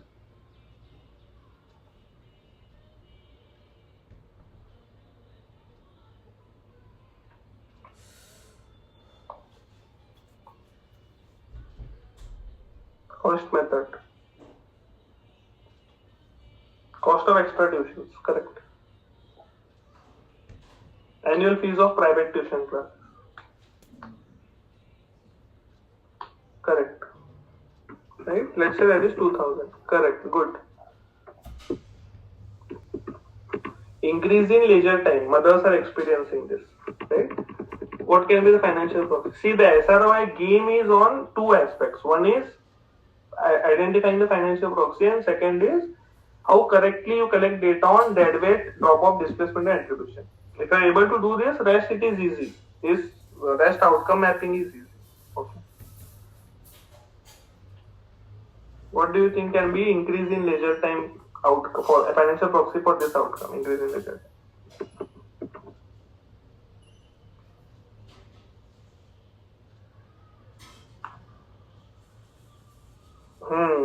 Yeah, correct, Sonia, Kala, Samiria. You're talking correctly, you're pointing towards the same direction.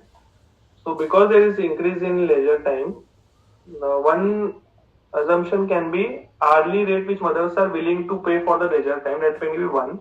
Another is average time saved. See, financial proxy can be 2-3 types also. No worries on that. I have used this here. You can use something else also. Average time saved, like the one which I said in the previous sheet. Average time saved in fetching water from distance. Now this average time saved of mother can be applied a economic rate to basis secondary research, right? And that can be an indirect increase in income for the family. Or if not that, we have done this in our recent survey for a Bangalore-based NGO. Parents are saving more time now because their PWD children are been empowered. They go for jobs now, right? So we have asked the parents, how are you using that extra time available? So, and if whether that has resulted into an extra income, if that is it, we have quantified increase in income as a separate outcome for parents. Okay, that also can happen. Okay. Yeah, correct, Deepak. Cost of average income and mothers were working. Correct. So everybody has pointed that out correctly.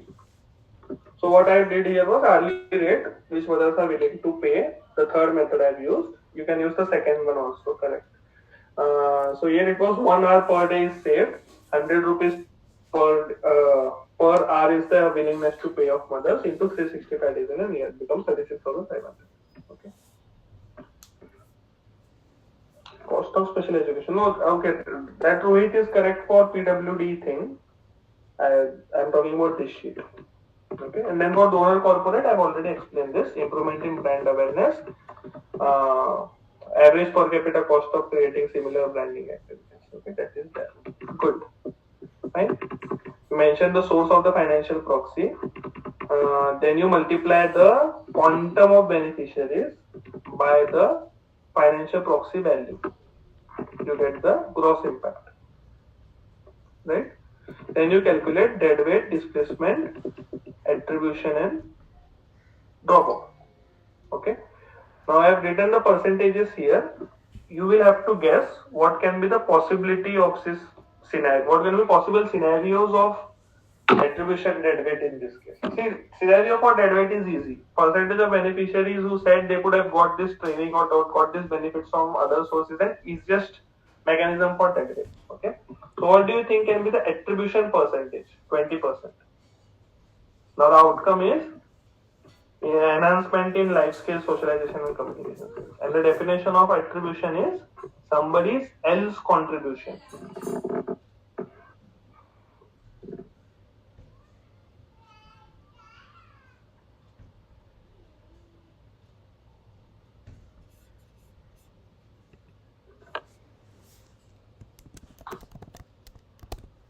Yeah, there is possibility that they might have participated in some other training simultaneously. That is one possibility. Anything else? Life skills, communication, socialization skills, I guess they can learn this from these values of, they can learn about this from social media, their grandparents, parents, books, right? So this has to be part of your research tool, this question. Then only you will be able to derive at this percentage, right? That is the scenario. Then 25% is drop off because 25% boys tend to forget learnings from the trainings at the end of the year. Okay. Then the second scenario was girls experiencing reduced instances of bullying, which resulted in their mental health becoming better. They are experiencing reduced stress, right? What can be the possible scenario of attribution? 30% that I have taken.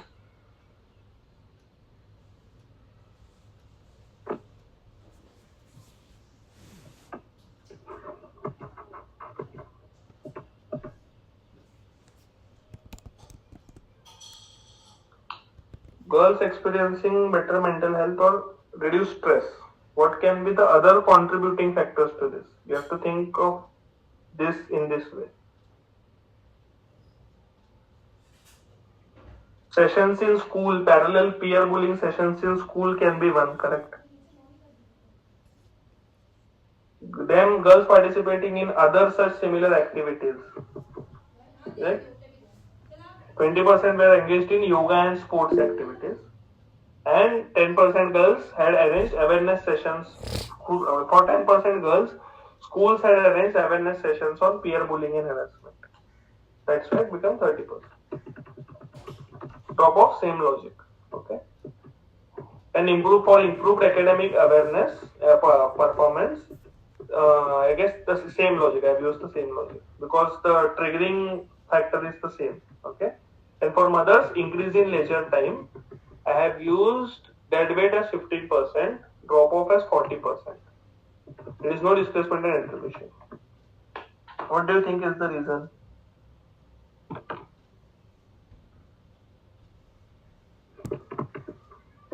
What can be the possible scenario of dead weight? 15%. Mothers telling that it is dead weight.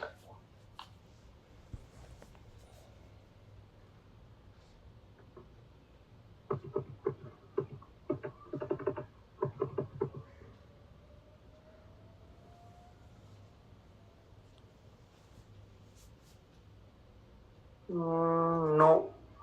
Meaning no. Parents actively participating for upgrading the skills of their children.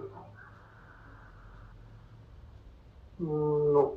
See, the outcome here is increase in leisure time which the mother is experiencing. Dead weight means even if this project couldn't have happened, mothers experience this. That is 15% boys help mothers even before training program. So this is another source of getting dead weight, baseline versus endline. Baseline versus endline. That is a source of getting, right? Baseline gives you that for 50% we are already helping.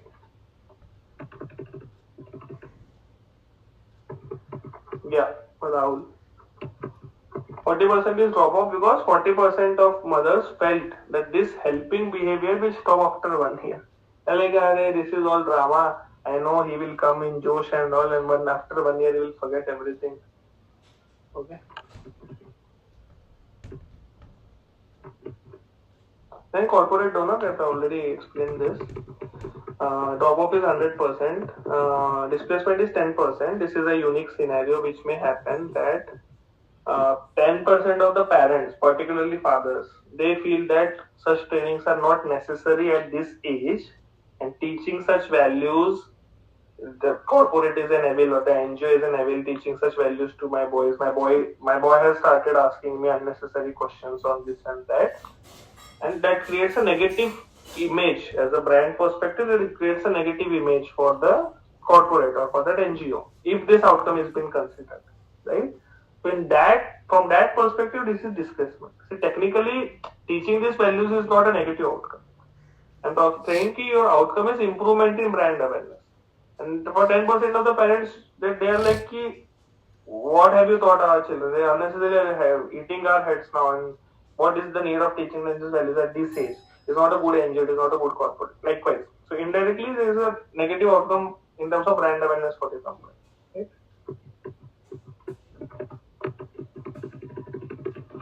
Fine.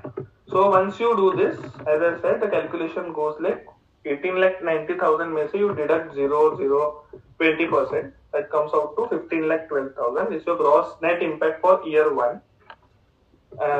Going from year 1 to year 2, you will deduct the drop off percentage, which is 25%, right? 25%, correct. And from year 1 to year 2, again, same, 25% you deduct. Here also 25% you deduct. Here 40% you have deducted, and you're going from year 1 to year 2, okay? This is 100% drop off is there because duration of outcome itself is 1 year. No question of carrying forwarding anything to second year. Okay. If you add up everything, year 1, year 2, you add up. You use discounting rate for year 2, 5%. 1 crore 14 lakhs ka 5% comes out to 1 crore 8 lakhs something. You add up this both, you get 2 crores 91 lakhs divided by 1 crore, which was the investment. Your SRoI value is 2.92. Okay.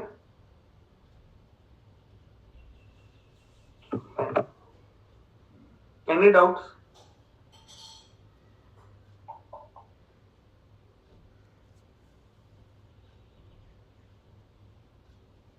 Any single aspect you think is like any concept you feel is largely misunderstood even now by you? Anybody? कि मतलब you didn't understand anything out of it.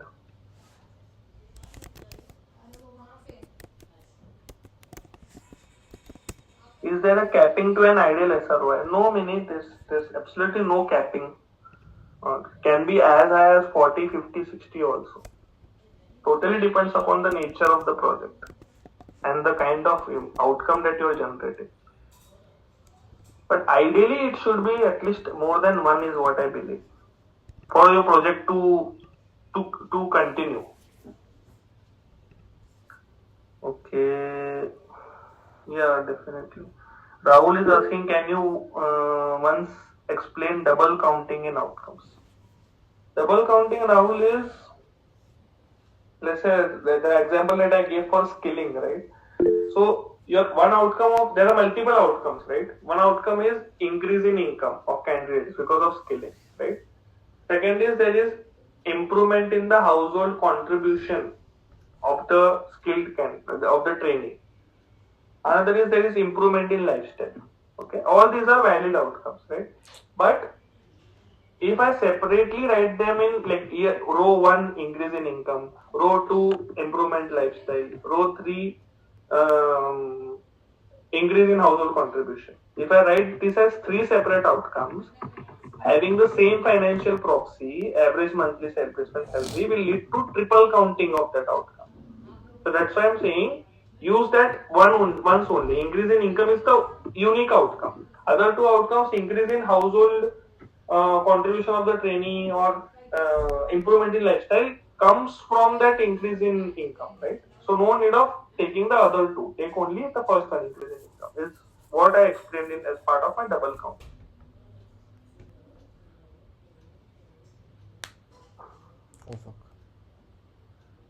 Akshay Jain, deadweight. Deadweight, Akshay, is even if this project wouldn't have happened, the beneficiaries would have experienced this benefit from some other source. There is a strong possibility of doing that. Like if I relate this to the students receiving prizes example, right? Now the scenario there is, as an NGO you hosted the drawing competition, okay, and the students have got prizes, correct? Now there when we inquired, there was a possibility that similar drawing competition was the school was going to organize in the next week. So even if as an NGO we wouldn't have organized that competition, school would have done that, and the beneficial student might have got the same benefit out of it. To give you a more relevant scenario, in skilling generally this happens is a particular candidate, when you ask a particular candidate, can you get this training from some other source? So if the candidate is saying, yes, I could have got this training from government, I could have got this training from other corporate, other NGO. That means even if your NGO or your corporate wouldn't have done this project, the beneficiary could have got this benefit from somebody else. So it is, you have not done anything big then in that perspective. You shouldn't be claiming that impact. Because even if you wouldn't have done it, somebody else would have done it, is what the beneficiary is saying. Likewise. More relevant scenario is about government scheme for the farmers. Even if our NGO wouldn't have given the vermicompost unit to that farmer, the farmer is saying that I could have got this from a government scheme free of cost. So this indirectly points towards duplication of resources and non-optimum use of resources. Poor choice of project, right? Lesser, like higher the dead weight, higher the scenario of your NGO, your corporate not doing proper need assessment or not identifying the correct set of beneficiaries. Higher the dead weight, higher such scenario.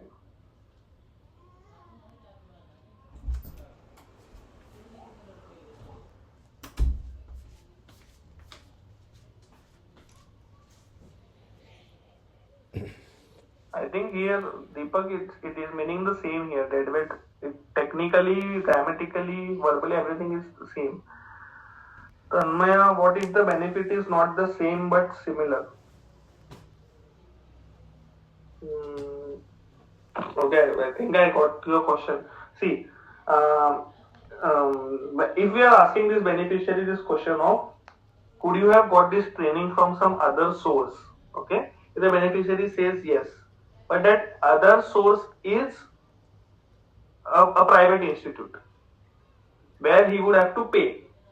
If the beneficiary would have to pay and here he is not paying, so that is not a dead weight in that scenario, because there is no savings which is happening in that case, right? If my training is free of cost, so I will look at scenario sources which are providing me training free of cost. Then only the nature of outcome is similar, right? So my dead weight percentages will be percentage of beneficiaries who say I have received this training, I could have received this training from an NGO or from a government source or from a corporate offering it free of cost. That will be my dead weight percentage. That correctly, I guess, answers your question, Tanmay. Anybody else? Any crucial doubt which is still in your mind?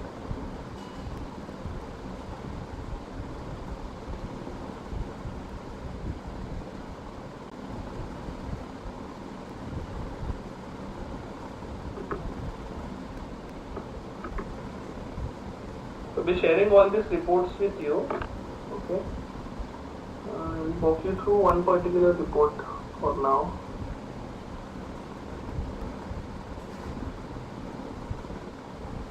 Just to introduce the format, nothing else. Because we have already covered the concept. Okay. So this is SRoI study of Ambuja Cement Foundation done by TTC. This is the executive summary. So this is the content page.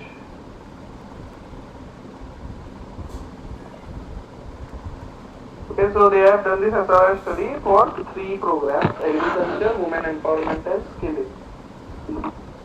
Okay, they have written the overview about the projects and all. Then they have talked about the SRoI methodology, all the steps that we discussed. Okay, establishing scope, identifying stakeholders, mapping outcomes, how they have done the primary data collection, then evidencing outcomes and valuing them, establishing impact, calculating SRoI. Okay, the SRoI methodology, they have talked about what is SRoI. Okay, I won't be deep diving into each line of it. So it's only what is SRoI, what are the benefits of conducting SRoI, right? What are the steps for calculating? We have already discussed this: establishing scope, mapping outcomes, evidencing outcomes, establishing impact, calculating SRoI, reporting using an embedding. I already discussed the principles also. Involve stakeholders, understand what changes, value that matters, include only include what is material, right? Avoid over cleaning, be transparent, verify results. There are 7 principles. 8th principle, which is be responsive, was introduced in 2022. They have not included it. Be responsive means whatever SRoI somebody are getting, you have to take action on that. Make necessary changes in your program or use that as a benchmark. Right? Then they have established a scope for this analysis, and evaluative SRoI has been used, and it will help you to understand this thing. Okay? Establishing scope. This is a 3-year SRoI analysis, and these are the main objectives behind it. As I said, you establish scope in terms of timeline, in terms of projects, right? Then identifying stakeholders. For agriculture based, these are the stakeholders. For women empowerment program, these are the stakeholders. For skill and entrepreneurship project, these are the stakeholders. Okay. So I will walk you through skill and entrepreneurship program ka SRoI details that they have mentioned. Okay. Other 2 programs more or less they have discussed. Then about mapping outcomes. They have mapped outcomes using the theory of change. This is the theory of change for agriculture based livelihood projects. This is for women empowerment. This is for youth, skill and entrepreneurship. Okay.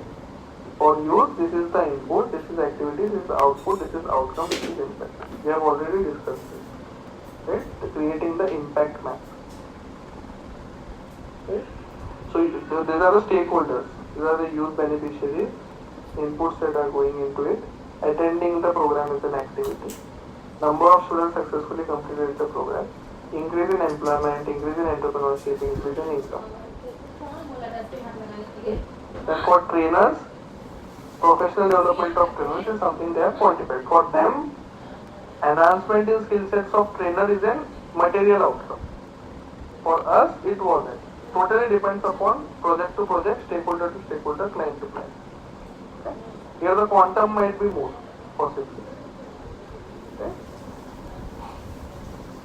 And then the knowledge partner and hiring company. That is the employers. Okay? They are getting better trained sources at cheaper prices. Right? These are all the outcomes. Then overall impact is increase in income, increase in quantity. Increase in income and increase in income, it cannot be outcome and impact on the same lines. Okay? Increase in employability can be one. Okay? But as in SRoI, we are concerned about quantification of outcome. Okay. Then for Ambuja Cement Foundation, it is improvement in their brand image. Correct? Then they explain how they have collected the primary data, the toolkit development process. I'm not going into this. Okay, how they have done the sampling. This is a typical impact evaluation thing. Common for non-SRoI as well as SRoI study. I have explained all this in my MND course. How to do research, what is theory of change, what is log frame, all these are there. How to do sampling. This course is SRoI focused. Then this identification and valuation of inputs, that is the input cost, the denominator of the SRoI ratio. There they have taken it, the total budget is 73,56,000. Okay, this is the total budget. Then evidencing outcomes and valuing them. This is for agriculture project. I will skip to skilling project. Yeah. If you remember, this outcome column was there in the theory of change table above. They have copy pasted it here. Okay. Increase in employment, increase in entrepreneurship, increase in income. And they have used an indicator for that, outcome indicators. And then there is financial proxies, incremental income, savings of training cost. See, for increase in employment, increase in entrepreneurship, increase in income, they have taken only one outcome to avoid double counting and used financial proxy as incremental income.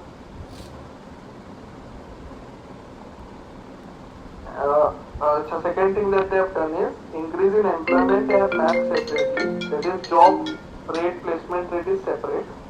Okay, and increase in income to increase in entrepreneurship they have mapped separately. Increase in entrepreneurship and use this financial proxy, incremental income, savings and training cost. Whatever we did in Excel sheet, they have mentioned it in the word.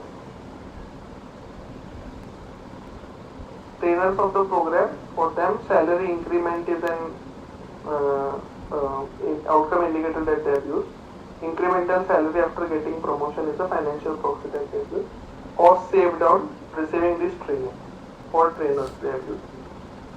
For employers, reduced cost of hiring is a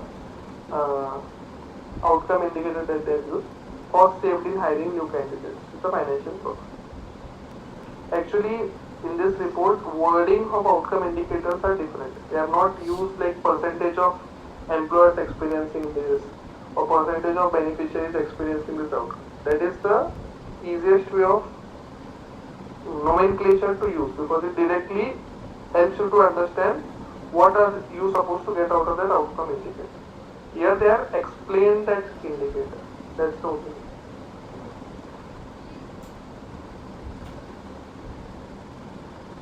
Establishing impact. What is dead weight? What is displacement? What is attribution? What is drop off? I have explained this. It is exact same like what we discussed, right? For example, dead weight is this helps estimate how much of change would have happened without Ambuja Cement Foundation investing for this program. Then they have written this is for agriculture, this is for women. This is for skilling program. Okay. So for each of these indicators, they have used the dead weight, attribution and drop-off percentage. Displacement, they didn't find any, so they have not described. So they have to mention the scenarios. 65% of the youths attributed their increase in income to SEDI. Hence, 35% was considered as attributing the rise of income to external factors. 33% drop-off is expected due to non-refresher courses in skill levels gained in next 3 years.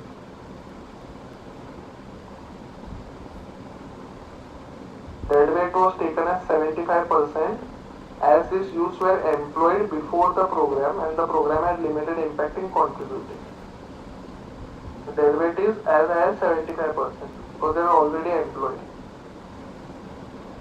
Another approach that Ambuja Cement Foundation could have taken is they could have mapped the additional increase in income before and after. Instead of directly taking 75% dead weight, they could have mapped the incremental income which they are getting before their employment and after the training employment. That could have increased their SRoI. It totally depends upon what that SRoI expert is doing.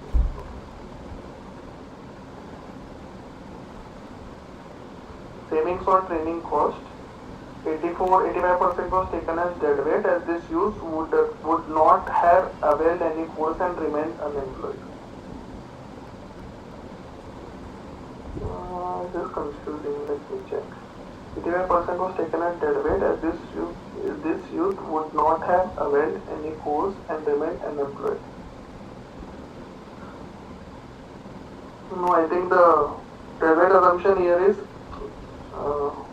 different. I think they are saying it 85% is someone, 85% youth wouldn't have any other option. That means 15% is the dead weight. They have taken it they have explained it in the other way.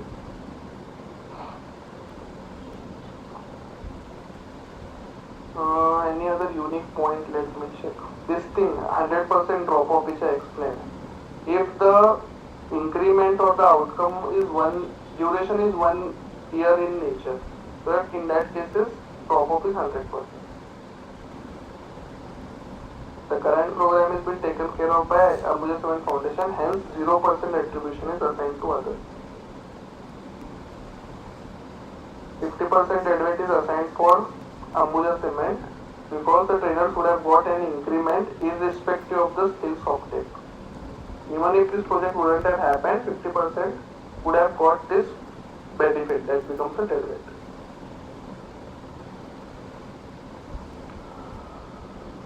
Now the employers for whom we have mapped the financial proxy as average cost of hiring new candidates, that is cost saved in hiring new candidates. For them 50% is dead weight because company would have hired even outside the program at similar cost.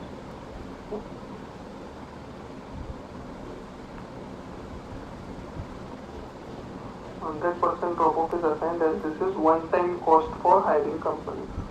Savings in hiring cost is one-time cost. So 1 year duration of outcome will be 1 year. Hence the drop off will be 100%. Fine. Actually, anybody, can they explain what do you think is the difference between dead weight and attribution? Don't you think it is similar? Dead weight and attribution, what do you think is the difference?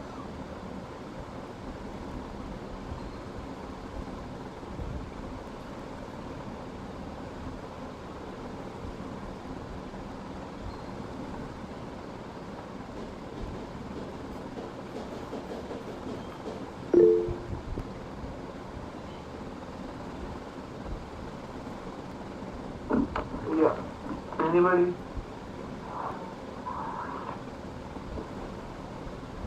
Difference between dead weight and attribution. Somdar has mentioned as attribution is a co-funding. See, budget distribution is one form of attribution. Budget distribution is one form of attribution, but attribution can be non-monetary also. As I have explained you in the gender centralization sheet, there was no external budget which was there, right? There was no external budget which was there. But still, attribution we included 20%, 30%, right?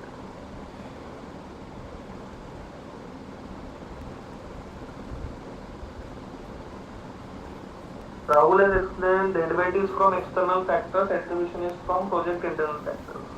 No, Rahul, no, that is not the thing. Dead weight, market scenario, option, money, monetary value contributed from donor side, one or multiple. No, attribution is not always financial, it can be non-financial also. Dead weight is if same outcome was possible even if you have not done the activity, is by someone towards the outcome of your project. Okay. See, to explain it in this way, dead weight is the possibility of beneficiaries getting the similar kind of benefit from other source. Dead weight is a possibility. Attribution is the actuality. In skilling scenario, dead weight is percentage of beneficiaries who say they could have got this training from some other source. And attribution is the percentage of beneficiaries saying they have attended similar training simultaneously. Attribution is about actuality, dead weight is about possibility. Okay. Then this is SRoI for this skilling program. outcome value of each indicator into number of beneficiaries is the total outcome value minus displacement, deadweight, attribution, drop off gives you impact. They have used discounting rate at 3.5% is equal to total present value of impacts. That gives you 5 crore 59 lakh something. Okay.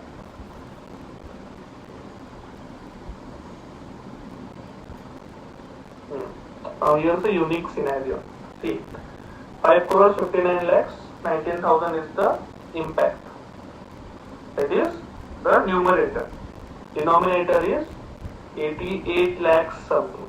But for those who were observing this the report, if you see, the denominator that they mentioned previously was 73 lakhs something, if I am not wrong.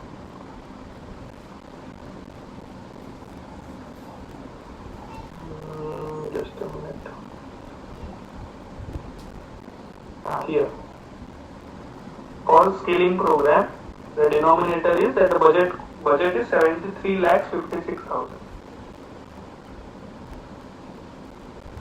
But here they have mentioned it 88 lakhs.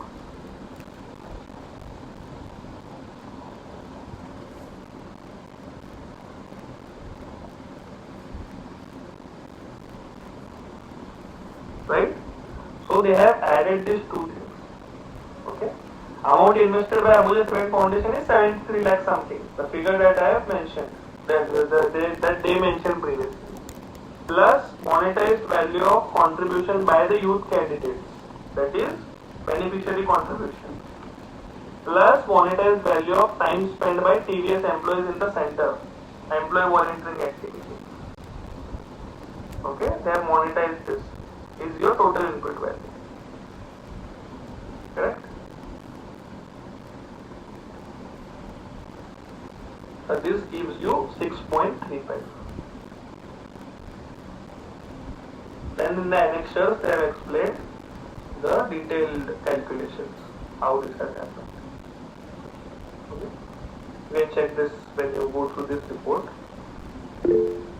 In case if you find anything not in sync with what I have taught, we can always discuss this separately. But everything is as we discussed. Okay. Only thing is, in Excel sheet it is easy to understand because you can easily see where it is getting added, where it is getting multiplied, where it is getting subtracted. Here it becomes difficult because it is there in the word file form. Right. Any doubts?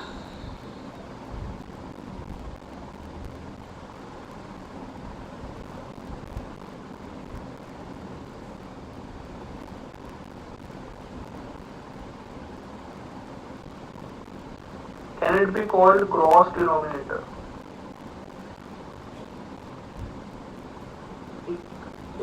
I didn't understand what you mean by gross denominator. In our calculation, we had not added the attribution value. Yeah, I wanted somebody to point this out just a minute. See that this is all maths, okay?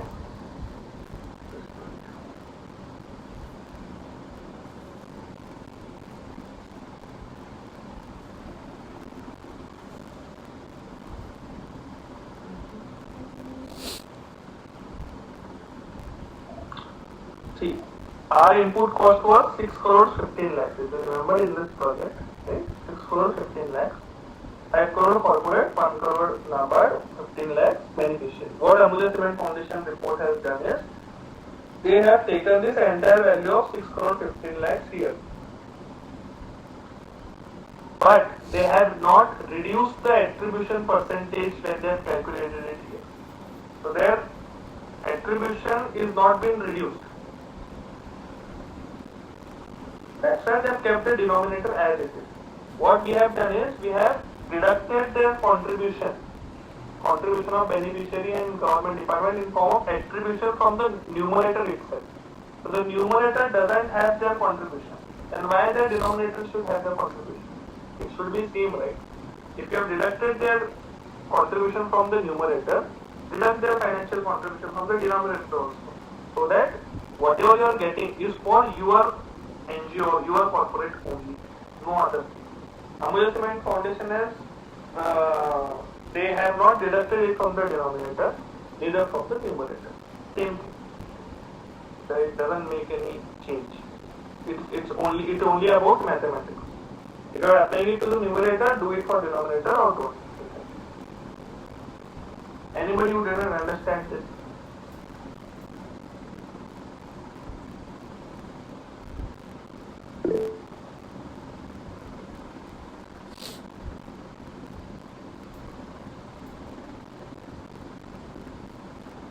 Fine.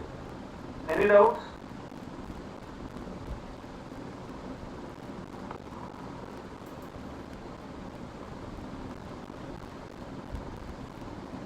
Okay. So I will be sharing a feedback form in the group. Please submit your